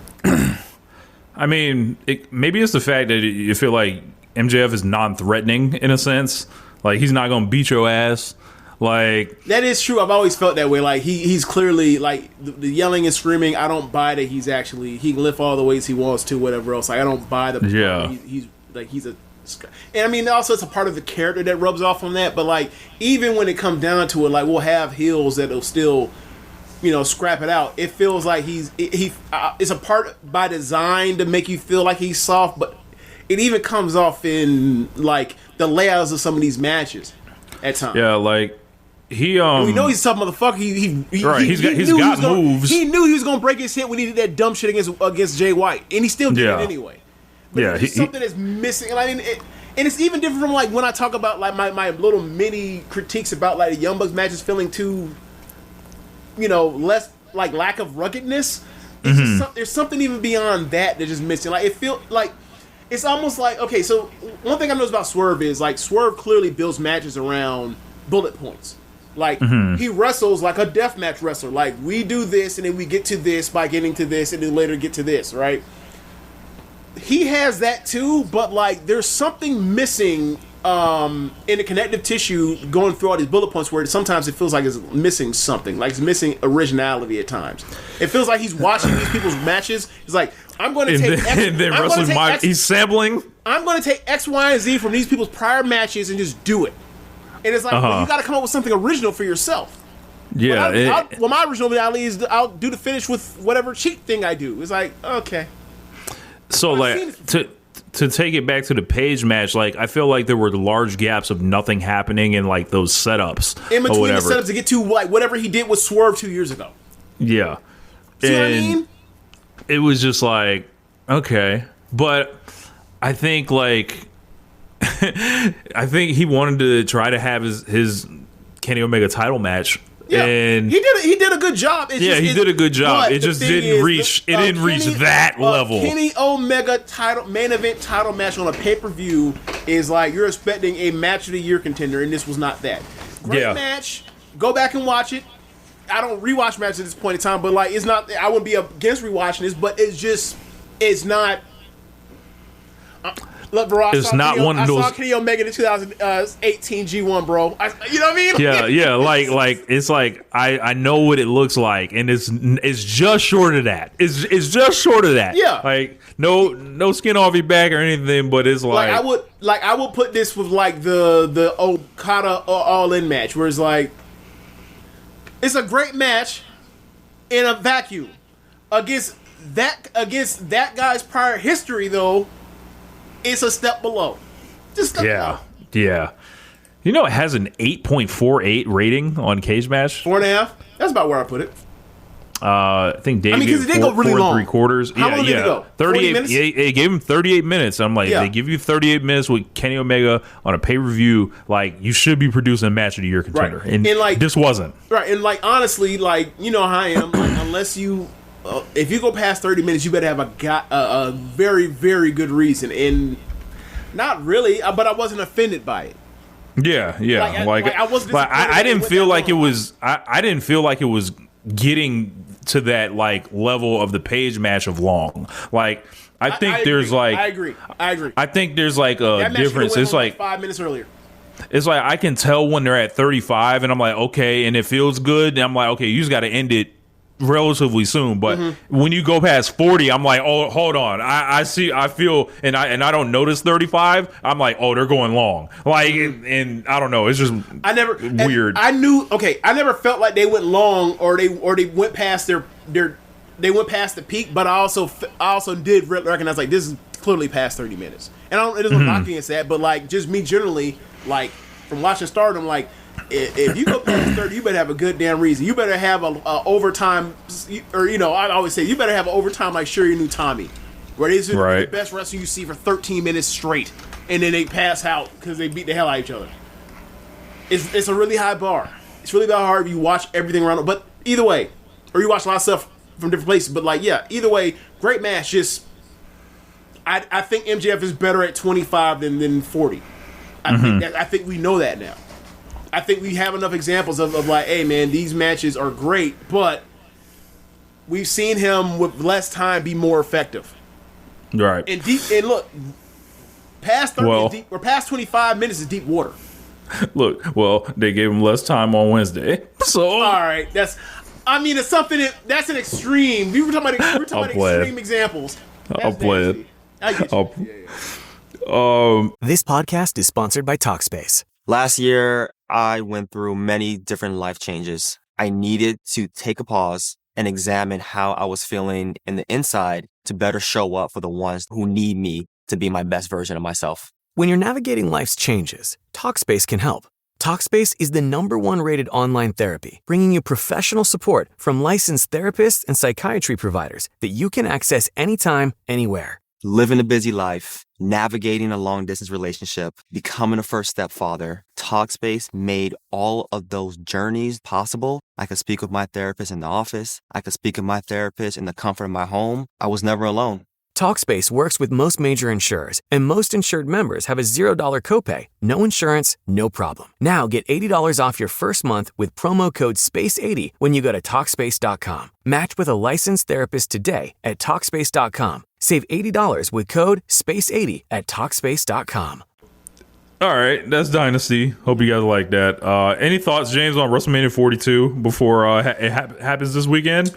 So I've seen a lot of stuff, bro. I went to ESPN.com and like, I wonder if it's still there, but like ESPN.com had a big, like the front page thing was like predictions and what match is going to steal the show, and like they were big on Obafemi versus Brock Lesnar, and I was like, did they not know this shit's going 7 minutes? I mean, Brock Lesnar's had some killer matches going sub 10, but the thing is, like, do they know that Brock Lesnar hasn't really had a match like that in like God knows how many years? Yeah, I don't think they're cognizant of this. Yeah, so there's that, and then there's also the part where it's like, there's a lot of people talking about Obafemi and this and the third, and it's like, all right, I'll believe it when I see Brock Lesnar put him over. They got to show me on that one. I am not going over the ledge like, yeah, it's happening. No, like they have burned that goodwill. Yeah, they have not earned. Like, oh yeah, this is definitely this guy. And also, you know how they are. The way they book, they're like, this is this guy. So we're going to beat him for 3 years until he finally reaches the mountaintop. Or we'll go past that point and then we'll never do it. And then we'll give him a crown achievement with a fucking U.S. title. And then the fans start saying, that guy's overpushed. He's Sammy Hogan, which is fucking ridiculous. This nigga didn't win a single WWE title for like his first 5 years on the main roster. Now all of a sudden he's Hogan? Get out of here. What do you make of this? I don't think I asked you about this Pat McAfee shit. In regards to what? The CM Punk part or the Randy Orton part? What? Yo, I watched the Pat McAfee, Cody, and Randy Orton segment and got like this sick perversion of enjoyment out of it, as like they broke every like bad work shoot promo rule there is, and like just the overacting of Pat McAfee in Cody Rhodes' face. I thought Cody did a good job, but man, this is all like these are the signs of desperation, brother. Like that's what this feels like. I find it amazing that Cody wins has, you know, the great setup for WrestleMania 39 with Roman. Then he loses, and then the next year they want to move him the fuck out the way so they can go with Rock versus Roman. But eventually, cooler heads prevailed / crowd reaction said fuck that, and they went ahead and had one of the best matches in the history of WrestleMania, right? And then the next year, they do that with John Cena turning heel and Travis Scott and the final boss Rock, who is doing hard or Weinsteinian things and wanting people's soul and touching people's cheeks of that is his subordinates. And then now we're here where this thing should be Cody Rhodes, the number 2 guy at worst in the company. The guy that basically saved the renaissance of WWE and of the mid 2020s, and he's reached this level, and now he's facing his mentor, you know, the guy that he was a lackey for in a faction. Yep, you know, that wasn't good enough, James. And what they decided was, no, we need Pat McAfee involved in this, because I don't know why. What the fuck are they doing?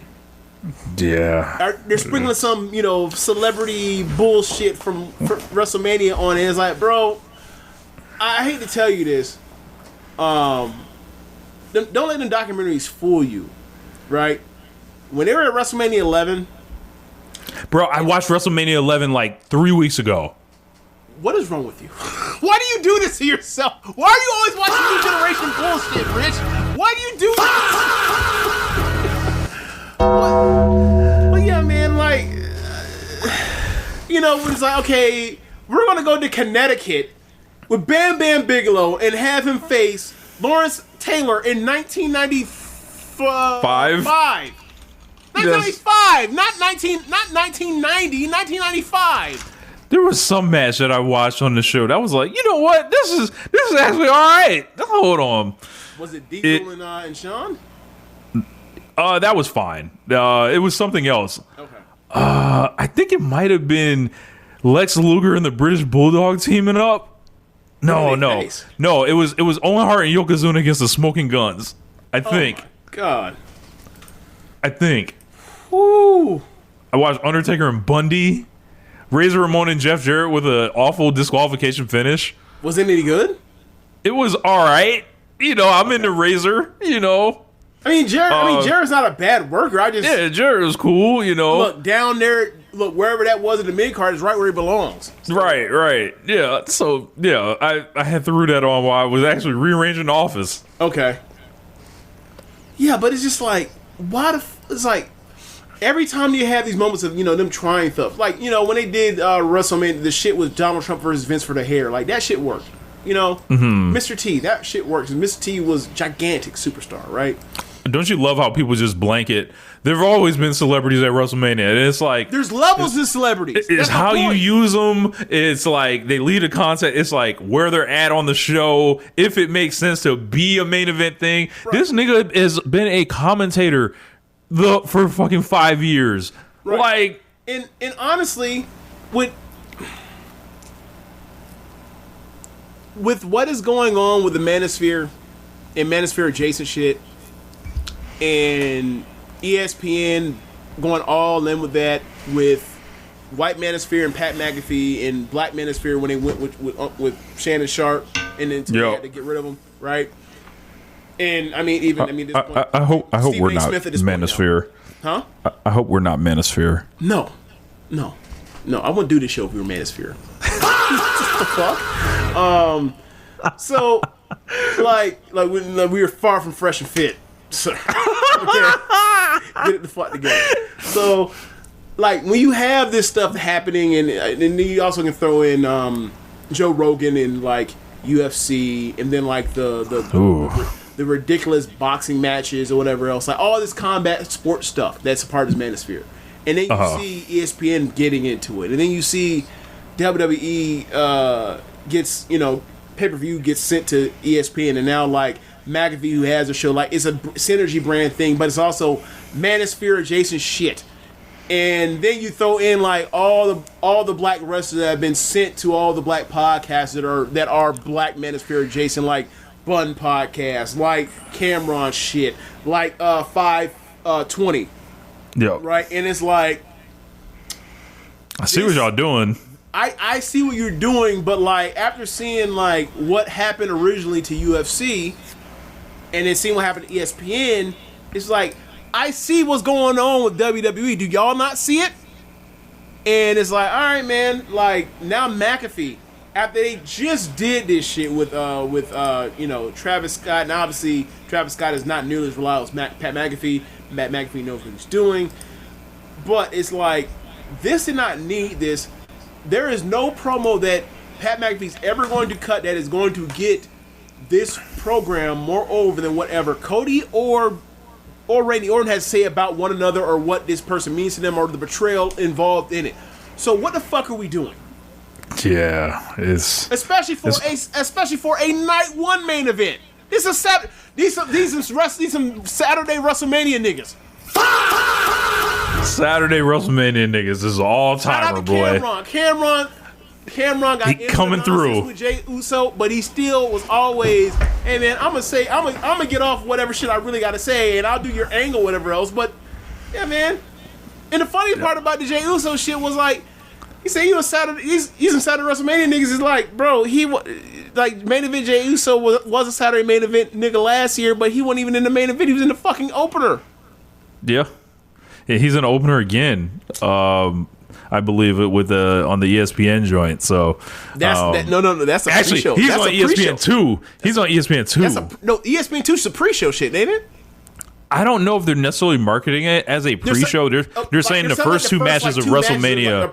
There's a preview to get you to buy it, right? Right. The first hour of WrestleMania is on ESPN2, and then day 2, the real day, is on ESPN1. So either way, Saturday WrestleMania niggas, they ain't never outrunning that one. Not them, not they fans. Now you know nothing. That shit don't make sense to normal people. Now you know why they're on 2, right? Oh yeah. I mean, like it's like the playoffs. The first day of the playoffs start, right? Yeah, it's LeBron Durant at prime time on Saturday. We're not even gonna fuck around and mess around and put this on ESPN and have ESPN versus ABC. We put that shit on 2. You do this shit on for like an hour to be moving it on. Get it out of here. And like, bro, Sunday. You know what Sunday is? What the prime time Sunday is? Sunday's prime time. I don't. It's Spurs versus whatever playing team. Oh, the Blazers or no, not Blazers. The playing it's not team. Blazers. Bro, they punned on that shit. The league, ABC, ESPN, Disney, they punned on Saturday night. Or on Sunday night. They're like, we put Wembanyama on 9:00. Bro, I gotta tell you, that would have turned me. I would have 2 screens on. I am watching Wembanyama first playoff game. You better believe it. Whatever they got going on, WWE and CM Punk and CM Punk and Roman Reigns, maybe I don't give a fuck compared to historically where I was with Wembanyama his first playoff game. Sorry, bro. Sorry. I'm LeBron versus KD. You brought it up, and I'm just here to say, I ain't worried at all. The Los Angeles Lakers should roll. This man full of Steve. We got the king. LeBron. Don't really need teammates. I always heard. Why don't you go further? Say you demand a title. Anything less than a title is a bust, right? I'm not gonna say that because like I'm a act like I'm a LeBron fan. Just getting to the finals would be cool. And then he could lose in the finals. They're not getting to the finals with the Spurs and the Nuggets in the fucking but stay with me. Without stay with Dodgers me. And Austin Reeves. Stay with me. I done seen them carry before. They always talk about 2018 in the East, and that was 8 years ago. That was 8 years ago. I've been told this is the GOAT, so I'm ready to see it. Laker Nation. You want to be a real Laker? You want to win get a second title? You want to be accepted? Man, it's you. You still got some help. You got former number one overall pick DeAndre Ayton on the team with you, a big man. You got JJ Redick. 50, coaching, not playing, but coaching. Coaching, probably better coaching player at this point. Hey, I gotta say, if JJ Redick, 2014 JJ Redick would be the second best player on this team as constructed right now, right? Possibly. But bro, I can see it right now. LeBron will be spamming the fuck out of floppy, getting that nigga open for 3. Like, you remember I used to Channing Frye and Kyle Korver? He'd be using that nigga to death like that. So, we got, like I said, we got in his prime, 27 years old, peak of his powers, number 1 overall pick, DeAndre Ayton. You got the 6'8", man from Nihon. You got Rui Hachimura there. You got your own offspring, Bronny James, who be killing the G League. You got him in the lineup possibly. You got Jackson Hayes, who may or may not, should be playing, but he is. You got Luke Kennard, who broke the Ohio scoring record that LeBron James held and is a sharpshooter and led the league in 3-point shooting. You got Jake LaRavia, Dalton Connect, man. Dalton Connect, who ain't played You got former Defensive Player of the Year Marcus Smart on your side, man. God. It ain't no excuses. Even God couldn't help the Houston Rockets with the Lakers right now. That is disgusting. This man is KD rooting against his own team. KD is over, dog. LeBron gonna beat you straight up without help. Like the teams is even. We gonna see. We gonna see who really gonna do it with the even squads. Oh my God! I'm just glad we got the king, man. Oh, you know, boy. I'm just glad we got the king. This shows who the GOAT is. You know. Mm-hmm. Now the funny part about it is, like, if either one of Reeves or LeBron was still around, I still think Lakers would win this series because of how bad the Rockets are offensively in crunch time. Because like if they put Reed Shepherd out there on the offense, then there's your weak link to pick on defense all the time, right? And then outside the other options are really is like Durant trying to run the offense, which we saw last time they played. They hit Durant at the top of the key, kept turning the ball over and over at the top of the key. And don't you find it funny how Kevin Durant has played with like 3 or 4 Hall of Fame point guards throughout his whole career, has ended up with none? Well, I mean, it's one of those things where like where the league has changed and like it's more pronounced. Like back then when he was in his early prime, it didn't matter. Like he just comes off the screen, comes get the ball, and then if Tony Allen is in his jersey, then Westbrook goes and makes whatever bad decision he makes after willing down a bad shot clock or a little shot clock. Now, like, you have the big wings, whether it's Tatum or it's someone like Kawhi or it's Harden or Ant or LeBron or whatever else, and like or Jaylen Brown, and like they run offense. They're not the point guard, not the full table setters, but like or LeBron is, but LeBron historically is, but it's like. LeBron kind of changes where like big wings get the ball and they kind of make this shit obsolete to where like we have a guy that's a full-on setup man. Like Steph Curry and LeBron both basically render point guards irrelevant. Like because back in the day Steph and Westbrook both would have been considered combo guards. And then LeBron, like, there's no need for it's already announced, huh? Let's go. International Championship. So May 24th, Double or Nothing. Okay. So, like with Durant had got better at it, in the mid-teens, but he was never great at it. Like I thought he was a better decision maker when it came to like drive than Westbrook was, like before he left. But it was hard to really tell because there was no space. Yeah, Andre Roberson out there, and but. Now, he's on a team again with just as bad spaces back then, but he ain't got no Russell Westbrook, Andre Roberson, and Ibaka, freaks of nature that can go and, go rebound, and Steven Adams. Now it's just, all right, we got Amin Thompson. Don't he got Steven Adams? He's hurt. Oh. He's hurt. So, and that's a big reason. That also hurt their offense because he's a big body screen. But like their offense just always gets boggled down, and then so it basically comes down to if we're gonna put Shepherd on the floor, it's Durant and it's Amin Thompson. That might beat you. That might get you past this round, but next round when they play OKC or the Spurs, whatever, they getting smacked.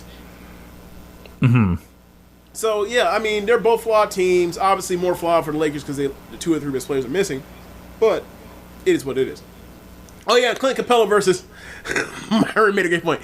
Clint Capella versus DeAndre Ayton. Ooh, that should be it. Yeah. They both got the same stats, and then it's going to be funny. Clint Capella going to have his... Going to go on to the next series be like... See, ain't no wrong being Clint Capella, cause you Clint Capella. Yeah. Now, I mean, what do you move to the East? Because the East's pretty easy to me. Who's the top team in the East? That's, I'm sorry, Detroit. Because the Pistons fell, right? Or they got Cade back, right? Yeah, but he's coming back like from a collapsed lung, right? Bro, they might, for like 3-4 weeks. Yeah, that don't look good. I don't think I would bring him back. They might advance through the first round, but then what? Yeah, like they out in the second, like easy. So I mean, either way. They, let's say they get past it. Okay, they beat Cleveland or Knicks or whoever the fuck, and then they got to face presumably the Celtics. I think the Celtics are going to walk through the East. I thought the same thing last year. I was wrong, but man, Jason Tatum should not be this fucking good at this point. He might get his respect at last. Who knows? Yeah. So, yeah, I don't know, man. Like I think it's Spurs or Thunder against the Celtics, right? Yeah, like, that's what I have it. Like people, that's got to be it, right? I saw Lowe today do his playoff thing from the other day, and he said he got the Nuggets in that. Oh yeah, I mean, I don't know. He has those 3 teams plus the Nuggets is like actual rookies. I don't buy the Nuggets. I can't see. They got to beat both of them. They got to beat the Spurs and they got to beat OKC to get through the West. I ain't buying. Yeah. No. Yeah. No. Like, I have not seen that team together enough because Aaron Gordon's been out of the lineup. Jokic's been out of the lineup. I have not seen that team together enough to make me think that, yeah, they're going to be healthy all at the right time and they're going to, have a two months of heaven and get through it. I can't buy that. I can't buy that. Like, I think that it's too hard. I think they get one of these teams. I don't think they get both. Yeah. We'll see. We'll see. Should we talk about the Plies and Trick? No, real quick. I got Thunder and Celtics in the finals, and I got the Thunder winning. Thunder and the Celtics, and you got the Thunder winning. Yeah. Damn, that fucking stinks. Oh, that's a terrible for Rich. Are you even gonna watch that finals?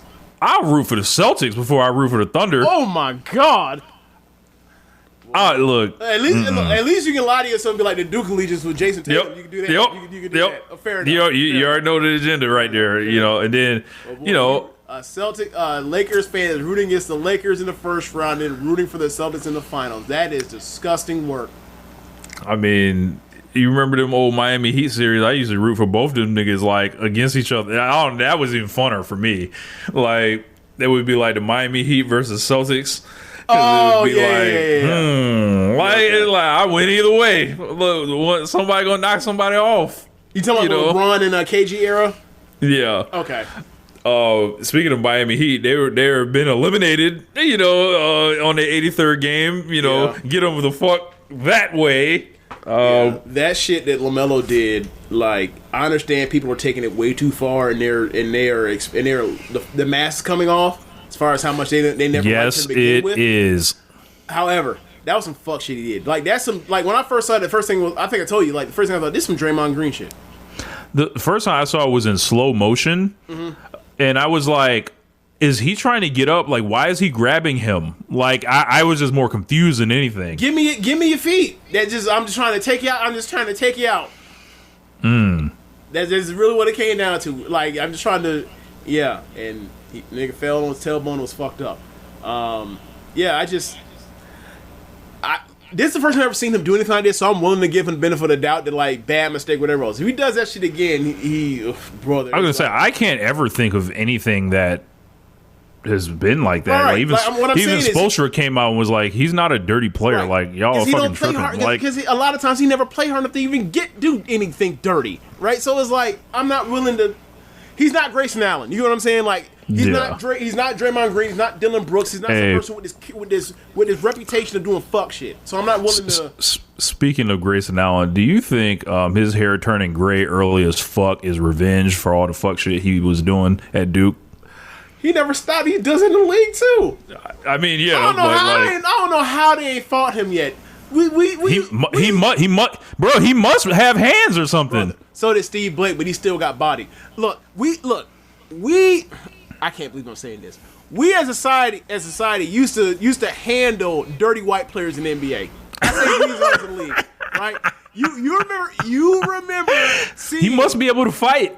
That's the only thing I can think of. I know you remember seeing your boy Big Chief knocking out Bill Laimbeer shit loose. I know you remember seeing that. I've seen the clip. I know you seen the grainy footage of Kareem Abdul-Jabbar breaking Rudy Tomjanovic's face. I know you seen it. I was like, Kermit Washington. Sorry. Kent Benson, he knocked out and broke his own hand. Yes. Yeah, like it's. I don't know what's going on. I don't know. We losing recipes. We used to keep shit in check. Now it's Cooper Flag running around this bitch and Con Knipple running around this bitch. Do you remember when James? Jerry What did I say? What did I say before the season? I told you it was coming. All the white NBA players was coming this year, bro. So do you remember when Jerry Stackhouse hemmed up Jeff Hornacek? Do you remember that? Yes. we can't do that no more.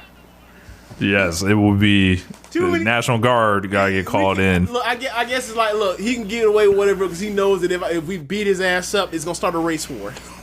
Like, so maybe that's what it is. I'd be damned if Ray sounds like here doing this kind of shit to me. I'd be damned. But yeah, man. How do we even get onto this topic? I don't know. Beauty of the show. Oh man, but yeah, man. Like I think that I think we're gonna have some really good playoff series. I think that the rounds 2 are gonna be incredible on both sides. Like I know we're kind of just missing the Knicks and the Cavs and the Pistons because of Cade and everything, but we saw last year what the Knicks can do. All right, Cavs, let's see it, Harden. Let's see it. Like it's gonna be high level. Like I think it's gonna be real interesting to be like, all right, can we actually count on okay, Pistons? Is this a regular season basketball ass team? Is this Atlanta Hawks a decade ago? Is this some of the teams we've seen that just get out on a crazy run and then like, they have nothing they can do when it comes time for playoffs, right? Knicks, Hawks. I didn't know the Hawks were in the play. Shit, I might go to a fucking playoff game or something if the tickets ain't crazy. I think they're 7 seed. They're the 6. Oh, 6. Yeah. Remember, because Alexander Walker plays for them, and then Jalen Johnson, he's a borderline All NBA dude this year. And then looks like we still trying to figure out the 8 seeds. Like apparently, like Steph sent the fucking Clippers home. Yep, it's Suns versus Warriors tomorrow, and then on the other side it's Hornets and I don't remember who else tomorrow. I need Steph to go on a magical run and get the Thunder the fuck out of here, brother. And catch the Holy Ghost. Can he get a time machine in 2016 or 15? How about 22? Right? It's gonna have to be one of them years. look at that little quadrant right there. You got this is the Warriors without Jimmy Butler after he fucked up his leg. Yeah, so that's true. This isn't. They got Draymond. Hey, I don't know if you heard this. Hall of Famer. I don't know if you heard, bro. That shit. Did you see any of the highlights of what he did to Draymond at the end of that game? No. I'm not Draymond. Draymond did to Kawhi at the end of that game. Oh my god. For anybody that is a Draymond as a Hall of Famer, you run these clips up. Oh, what year is this for Draymond? 14, some shit like that. Okay. He's in the 2010 draft. I think he was in the 2012 draft. You're right. Because he was younger than you're right. Yes, he was in. And he played 4 years. Right. I forgot about that part. Yeah. I just remember him playing on Michigan State against UNC, like in UNC's like first game of one season. So I was thinking like he was the same grades as people would know. He was younger than them. He was freshman. This nigga, he's 36 years old. I can't get over the fact this nigga's a year younger than me. That's hilarious. He seems so old. I mean, he's gray. His offensive game has been ass for like over half a decade at this point. Yeah. He plays like old nigga. Like, bro, his deep, like, you gotta watch the clips of him guarding this man the last like 3 minutes of this game as the Clippers blow this lead. He is literally like Kawhi's not even looking at the shoot. That's how bad it is. They can't inbound the ball to get it to Kawhi at one point. The last possession when they're losing, the Clippers losing, they need to get down the court. Like Draymond picks him up full court. Hold on, I must have heard you wrong. Draymond locked him up. Yes, Draymond locked him up. Okay, I thought you said he was getting killed. No, Draymond was locking Kawhi up. Okay? Oh, okay. Nothing. Okay. It was shocking. Because Kawhi's been like one of the finest players in the league since New Year's. So it was like, first off, Draymond, Draymond is a great off-ball defender, and he can guard bigs because he's quicker than them, and he has these skills. But like when it's time to guard a guard or a wing, or a big wing is never necessarily going great outside of like, hey, if it's Jaylen Brown, I know that he has no left hand, right? So like, but to see what he did to Kawhi is like Kawhi just couldn't. He didn't want to shoot.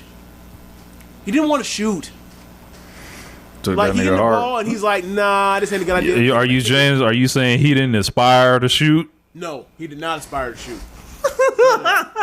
Like Draymond and Steph Curry basically ended the Kawhi Leonard era in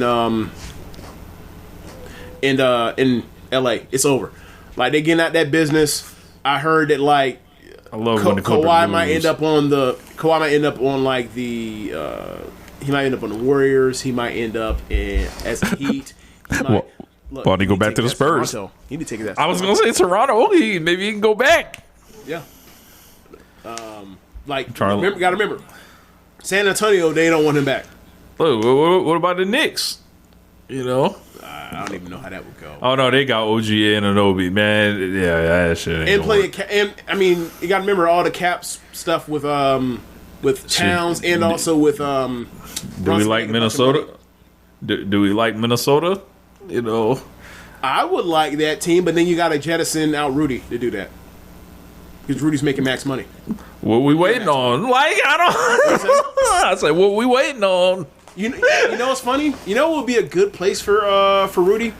Like, not saying like the money wouldn't work for this or whatever else, but like a good place for Rudy would be on the Lakers. Yeah, I just don't know how the money, as you said, would work. Right. I was thinking about, I was like, you know what? You put like, hey, he will hide up a lot of the issues that Reeves and. He was Rudy Chamberlain on the court last year. Okay, but I'm talking about this as like LeBron's retired or off the team, right? You know, great big man, historically, you know, Hall of Fame big man, be a Laker, you know.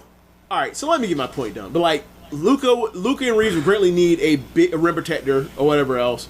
There's not too many teams that are going to be able to pull him out the paint because no one's ever able to pull him out the paint regardless of whatever they tried over years.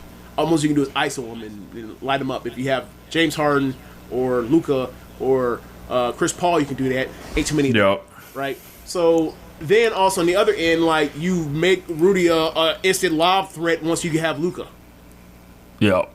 In a way that like he hasn't really ever been with, you know, Donovan Mitchell's not really looking for that, but Luka definitely is always looking for someone to just vertically space. So, but the money would never work. But I think that will actually be a good putting Luka and Rudy Gobert together. They hide each other's deficiencies pretty well.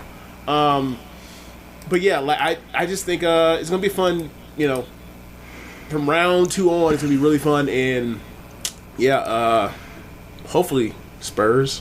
Hopefully, we'll see. I think the Thunder are going to win, but I would be very happy if the Spurs were to, you know, buck all the trends and win this title. Same. And if they don't win this year, I think next year is the year. Yeah. Like a little bit, like a taste of like a heartbreak could work for them, but like, man, it would be something. Yeah. To see him just like, hey, nigga, I'm 22 now? 22. And this fucking league is mine now, nigga. What's up? You got to come through the fucking Alamo, nigga. I mean, either way, it feels a lot like, I mean, there's not no Tim Duncan to do it, but like it feels like Tim Duncan talking to LeBron in the hallway after the finals, where it's like, this is gonna be your league soon, but I'm glad I get this now, because, bro. Given how young the guys are with Dylan Harper and Castle and him and Vassell and like them dudes just ain't very similar to like the last 2 years of Thunder's team, where it's like they just young and they don't have no experience and they don't realize that NBA playoff basketball is different from regular season basketball and the matchups and all that kind of stuff and how efficient you have to be and how there's no room. You have to cut out all the fat. You got to get rid of all the bullshit and you got to have second moves. Your go-to move ain't gonna work. Once they get into that and they feel what that's like. Any chance the Timberwolves, you know, they love to eliminate a bitch. I don't think so this year. I don't think so. That brother Anthony Edwards be possessed in the playoffs. That's true, but what seed are they? Or the They're the 6, and they're playing the Nuggets. Yeah, I don't see it, man. I think because this is different from like the Nuggets being upset and getting upset by the Timberwolves 2 years ago. Yeah, where it's like because this Nuggets team actually has a bench now. Yeah. So yeah, I just think that they're too talented. And then they lost Alexander Walker too, so even that team's not the same team as 2 years ago for them. So, MP's crazy, Mike's crazy. No, you see what I sent you? The same thing? Yes. God, yes. Yeah, Mike. Yeah.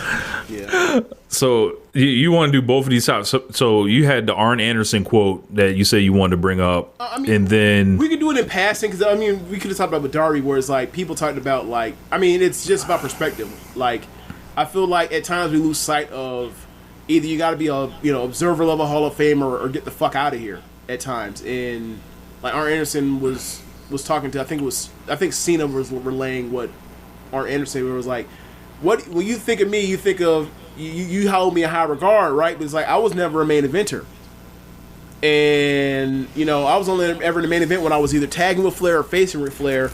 But you guys see me as a legend, or you see me as you think highly of me. I think it was either Cody or Cena was talking. Triple H. I thought it was Triple H. Yeah, and he was like, everybody else, all the kids now are like, it's main event or bust, and it's like that's a skewed perspective. Like there's only, it's too many people trying to be Chiefs, and now everybody's trying to be Native American. Like it's kind of skewed, and I get it, but is it realistic or is it healthy for you if you're trying to make it through this business and be like, I gotta be number one or get fucked or move on? Yeah, it's wild because I imagine you feel like you're that good. Yeah. You're that raw, and then it's like, for whatever reason, you don't end up getting to one of those 4 spots. Let's just say, but there are plenty of guys. I think that shit's gonna come with time. Like, and people don't only learn these things through self-reflection of the past, because like while they're in it, they don't even get as far as they get without being like ultra competitive, ultra driven. And is it the healthiest way to probably proceed mentally throughout your career? Right. Probably not. And I also think we talk about this a lot. Like I think those guys while they was going through it, like they had the drugs and the booze and all that kind of stuff, but like they didn't have social media, and that shit's just as destructive. Like at least like emotionally and spiritually, like that shit can be crushing. Because like you see this constant feed of negativity, and it's working on and cracking your self-esteem repeatedly, and it's making you question what your beliefs are, even though you have to regroup and rethink, am I doing the right thing? Like you having to question yourself after seeing what people say, because your body is wired to hold on to the negativity more than whatever positive feedback you get. That's definitely fucking with people. And that we talk about this with the NBA, that fucks up the NBA guys. That's why we got Kevin Durant on fucking burners talking to influencers and shit. Yeah, like it's a mind fuck, and it's really hard to deal with, and it's like you need more. I feel like we need more people that are innocent being like, hey man, like it's not good. It's not the end of the world if you crack your head on a glass ceiling and you still made a lot of money, and people will remember you well, right? And obviously in this area you can take care of your body better because people aren't doing all the crazy shit as much. As far as like recreationally. Yep. So and then it made me think of Darby. Is like Darby's champion, like he'll always have that. He'll always have that. Yeah. Plies and Trick. All right, we can get to that real quick. All right, so to give y'all a brief recap of one of the nights up in Atlanta with Rich and my cousin and Marcus and the rest of the crew. We were playing Flip 7 at the table, and then I don't know how I got brought up. Oh, but it was basically the conversation about Plies and Trick that got started online a few weeks ago, and then Rich proceeded to do the most Florida shit I've ever seen in my life from him. He proceeded to be the voice of Plies, or I'm sorry, be the avatar, the advocate for Plies, and a Plies versus Trick Daddy 20v20 versus between my cousin Alex, who's the advocate for Trick Daddy, and he's in a group where it's me, it's Marcus, and it's Alicia, and we all grew up at a time where, for a long time, the biggest Florida MC that ever got any respect was Trick Daddy. Nationally, right? He was literally carrying a flag until Rick Ross and then later Plies showed up, over half a decade after him, So we have a different relationship with Trick Daddy than you do as a person that's, came here, probably thought, he's okay, I like some of his songs, but I don't think he's a real MC in that sort of way. And then you come across Plies, who, quite frankly, Plies cannot rap Trick Daddy, but neither here nor there. He had tons of hits, really, really good songwriter. You grew up a fondness for him, and so you're like, this is the guy. And then, like,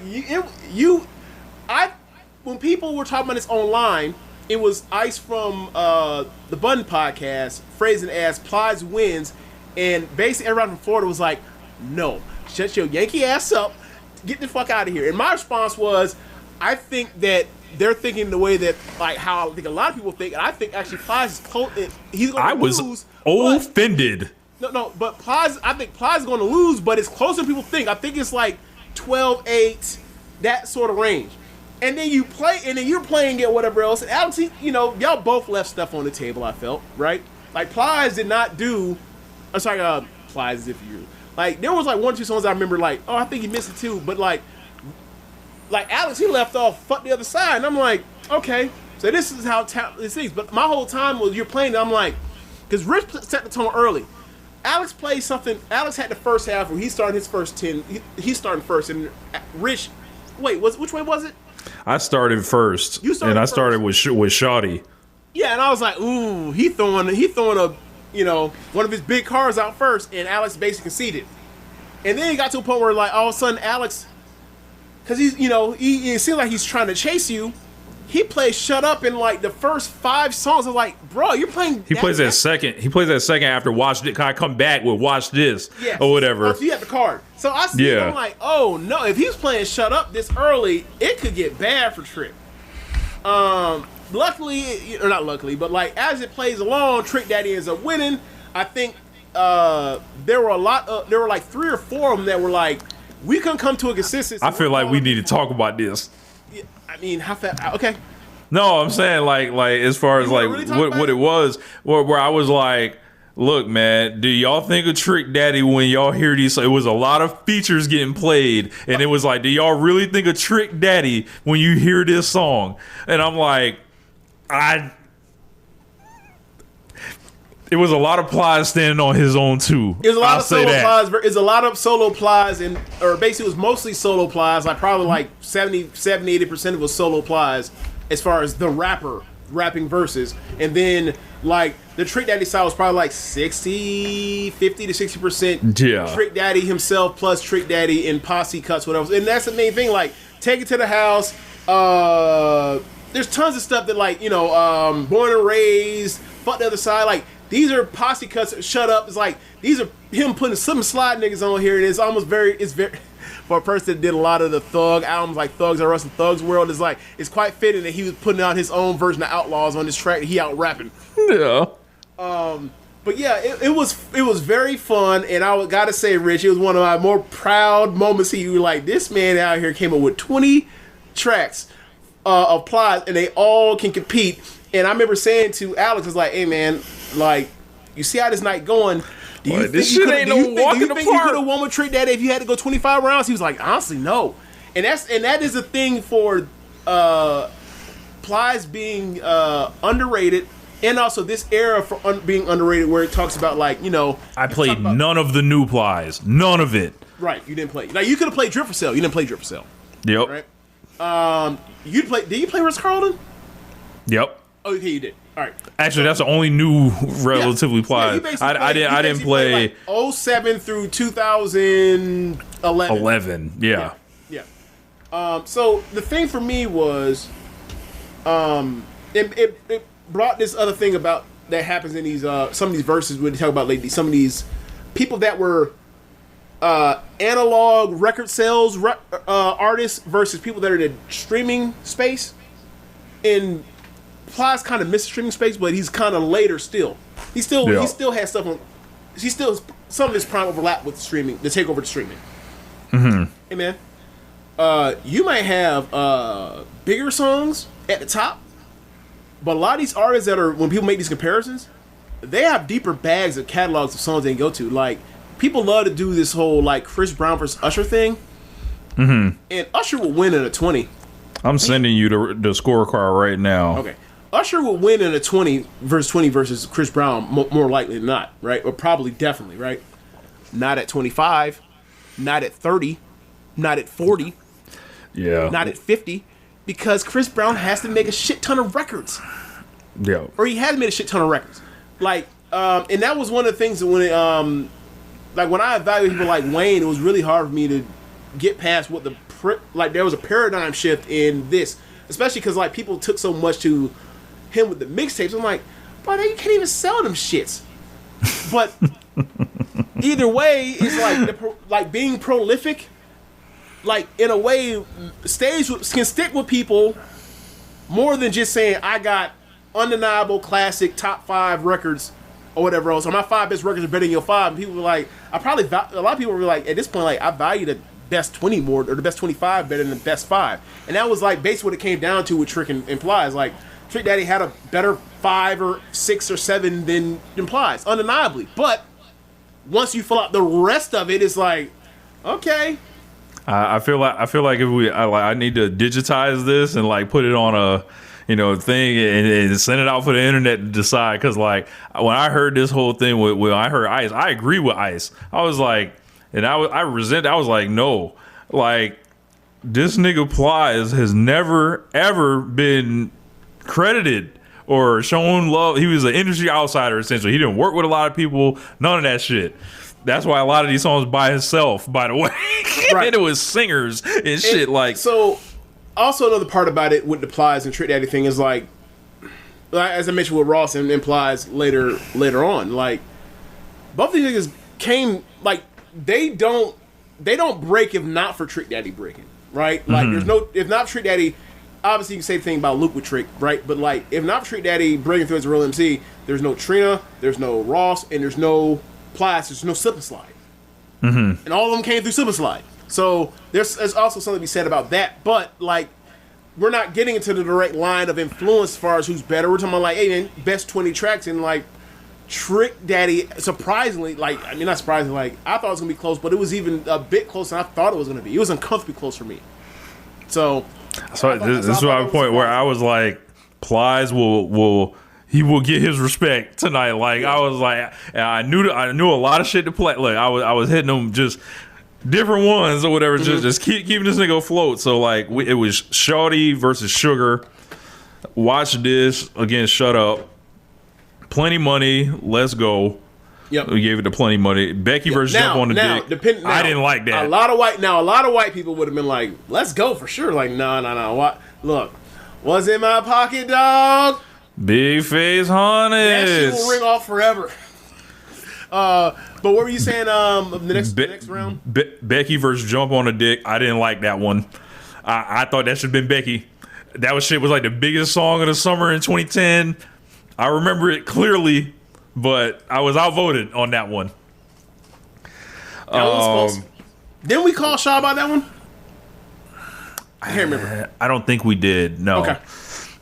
It was Hypnotize, which huge song against Scarred. And it ain't nothing to do with that. Yeah, you immediately were like, yeah, Scarred's winning that. Like you didn't even put up a fight. Like, yeah. Ran off on the plug twice versus Memphis Bleaks Round Here. I was like, I'm all right.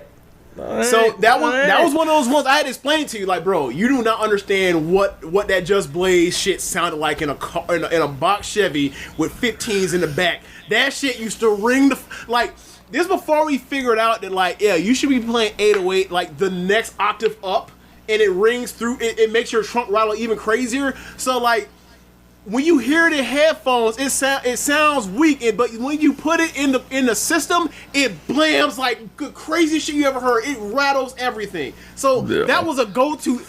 Look, there's a reason why some 4 niggas like Trick Daddy, like me and Marcus, because of that song in particular. So yeah, for us, it was like that's us. Maybe that's just an us thing. Yeah, right? I was like, ran off on the plush twice. I was like, man, if I ain't gonna get that one, like I was in a position where I felt like I had to steal rounds or whatever I wanted to compete, and I felt like that one got stole from me. So I was like, "Fuck, I'm behind the 8 ball now." So I was like, "All right, so we're doing features. I'm gonna play one of Plies' few features, Wasted, against a song called America." Alex answered what I had never heard. There were quite a few Trick Daddy songs I had never heard that he played. Oh, see, that's another thing. Like I think you would like Trick Daddy even more if you heard more of them. But yeah, like that. But still, Wasted still won.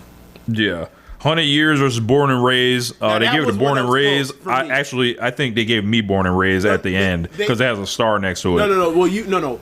He had Born and Raised. You had 100 Years. Yes. We were split. We were split. I had Born and Raised because, like, I have never heard Plies out rap that verse. Like, just. So, but 100 Years, like they ended up going to Shaw. Shaw said 100 Years. Marcus and Shaw said 100 Years. I said Born and Raised. But man, every time I hear that verse, I fucking love it. Like, then it doze off. You race your car against my car, leave your ass so far, you'll doze off. And when I take off, it's like I took off. And when I fly by, when I drive by, it's like I fly by. It's like, oh my god, like he's making that shit look effortless. But yeah, go ahead. Sorry. Then we got Fuck You Gonna Do About It. Here's where I was like, I'm deep in the Plies bag at this point. And it's like, everybody knows this fucking song, but it's not a single or no shit like that. They play, Alex plays Stand Up in response to that. T.I. Stand Up. Yeah. I was like, okay. It's a T.I. song. Okay, it is a T.I. song. No, but that's what I'm saying. Like, that's a Plies single versus a it's Trick Daddy, T.I. and Wayne with Jill John on it. It's like, yeah, like for us, that just meant more than that. But point still stands that it's Plies by himself. Some of that's his own doing, but it's Plies by himself. We got I Am the Club against Back in the Day, and that was the first round, and then we switched. Then he went first. I think he came out with Can't Fuck with the South. I was like, ain't really shit you can do with that. Can't do much with that one. So I threw out one of them. Yeah, I threw out a sentimental favorite. I was like, all right, Chirpin'.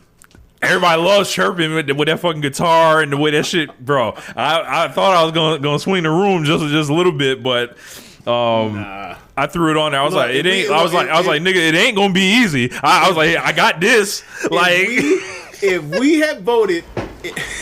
If we had voted against Fuck with the South versus anything you had up there, Sarah would have teleported. Sarah would have teleported up there. And like, what are y'all doing? Yeah. You voted against whom? Then he played. Sorry, hold on. Sarah is Marcus's wife, not Sarah from Sarah. Sarah never heard this fucking song. I fucking die. Sarah, I would pay for the dramatic reading of Can't Fuck with the South by Trick Daddy from Sarah. So, anybody want a motherfucking come see me? Ooh, that's me. And we got Lil Jon's Eastside Boys Play No Games against Plies. Yeah, you thought you was gonna sway people with mayonnaise off in your salad. I'm like, nah, man, that didn't work for me back then when I was in Empire in the club hearing that shit. That shit ain't. I know who it did work for. I know who it did work for. That demographic. Yeah, that demographic likes a lot of them Plies and Trick songs. A lot of them. Then we got a song called Tonight by Trick Daddy. I counter with Busted Baby Part 2. Yeah, you ran. Yeah, that was an easy dub for that one. Yeah. He countered with In the Wind and was basically acting like it was an automatic point. I was like, you sure? I was like, that's kind of low energy, don't you think? And What do you play against? I forgot. Who Hotter Than Me? Oh yeah. That ran off too. I mean, that was one that was like, that's a good song, but then like you had to reach in your bag. You had to pull out a big Plies record to get it out of there. I wanted to steal one, so like I was like, I need this. Yeah. Then he played I'm a Thug, and then I played I'm the Man. Yeah. It felt like you conceded when that happened. Yeah. Or conceded that round anyway. Not the war, but that particular battle. That round. He played Tuck That Ice In, and then I answered with Bricks on Me, which went off like gangbusters. Yep. I was like, no, nigga, we sat up like the Undertaker. Yeah. Oh, he played Thug Holiday, and I played One More Time. Mm-hmm. I didn't like this one. I was like, one more time on this one, but they didn't agree. Yeah. I'm sorry, Rich. You had to take the L on that one. Thug Holiday means something different. He played Take It to the House next. I played I'm Fucking Awesome. Yep. He played Nan. Then I played Old Lady. Yeah. And then I'm So Hood at the end, which Plies has a better verse, but whatever. Yeah. But yeah, man, like it was just, it felt like you had to get some of his best stuff out the way earlier. And once he had to play Shut Up that early, I was like, you got a chance. But he was able to hold on to Nan. He was able to hold on to Take It to the House, and I was like, okay. And he did, you know, you almost got him. If in a different arrangement of these records, you actually win.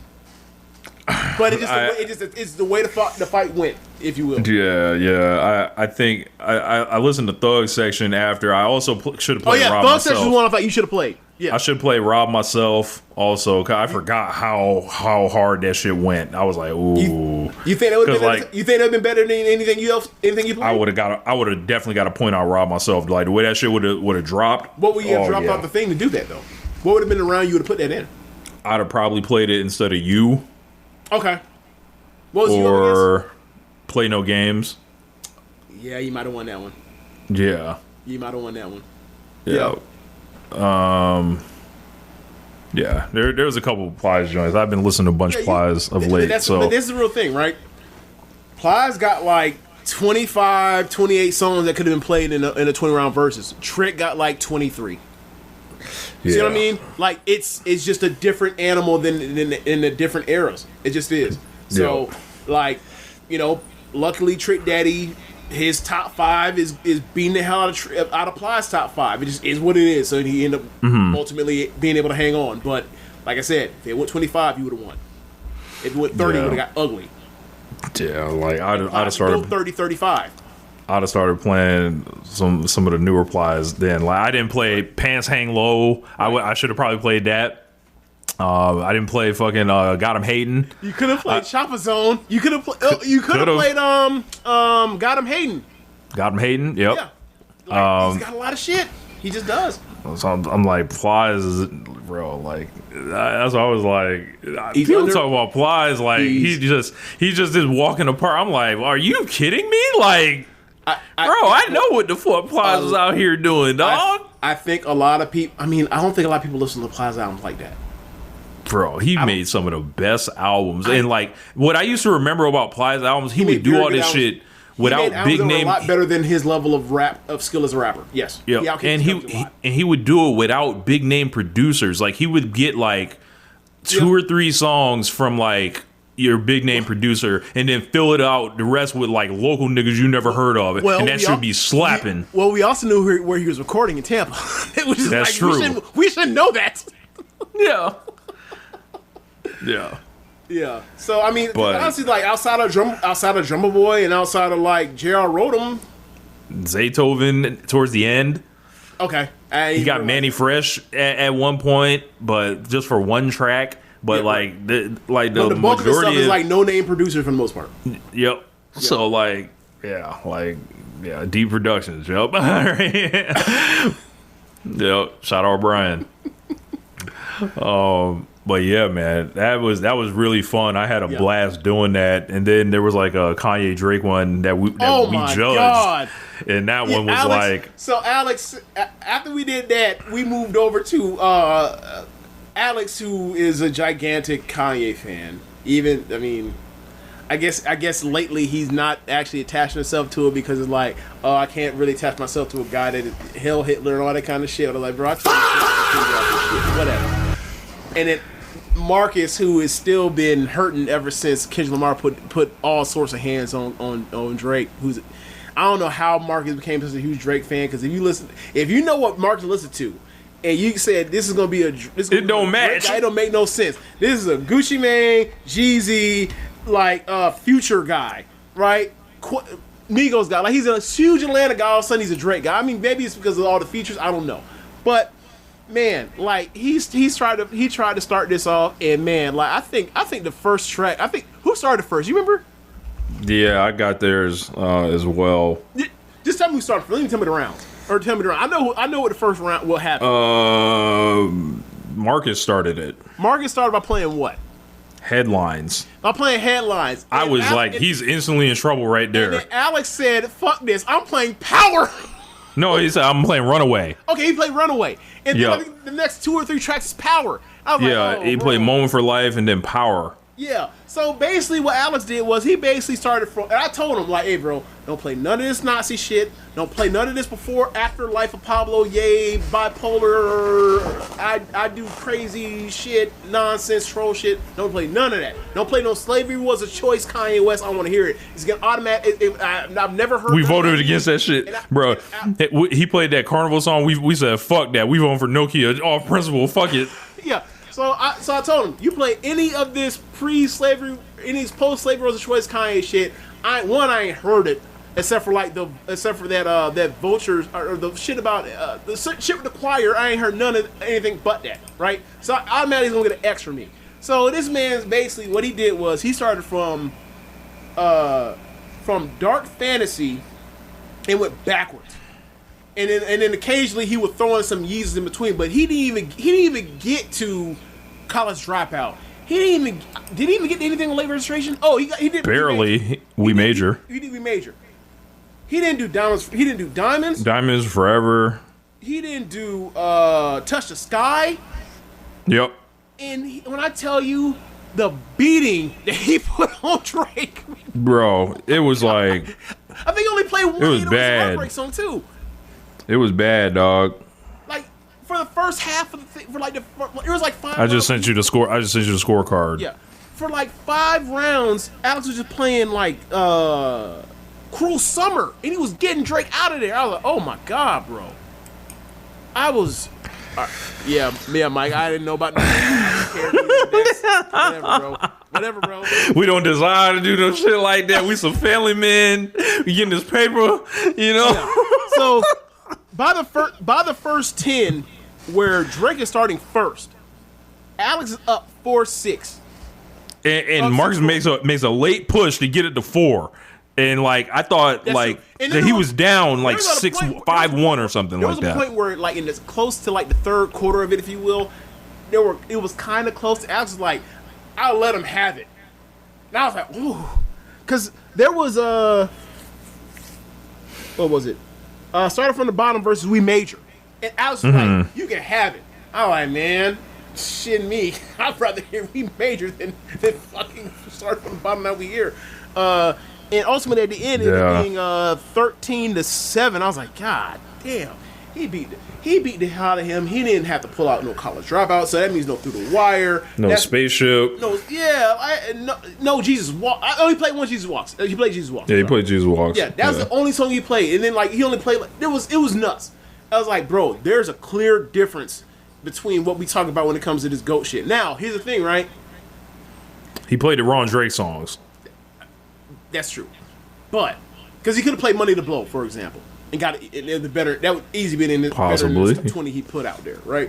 But because he also could have played. He could have played Please Don't. We're Going Home or whatever else. You ain't getting no points. They ain't getting no points from me when this nigga can play crack music, like you know. Yeah. But you know, if it's a top 100, I think Drake might have a shot. But that top 20, no, he getting his ass beat by Kanye badly. And we talking about like The old Kanye that was getting him out of there. Like, he could have played Best I Ever Had. Like, he could have, like, there was a lot Marcus I thought missed. Like, from early Drake that he could have been like, he could have tugged on the heartstrings. But like, damn. I don't think he thought about that.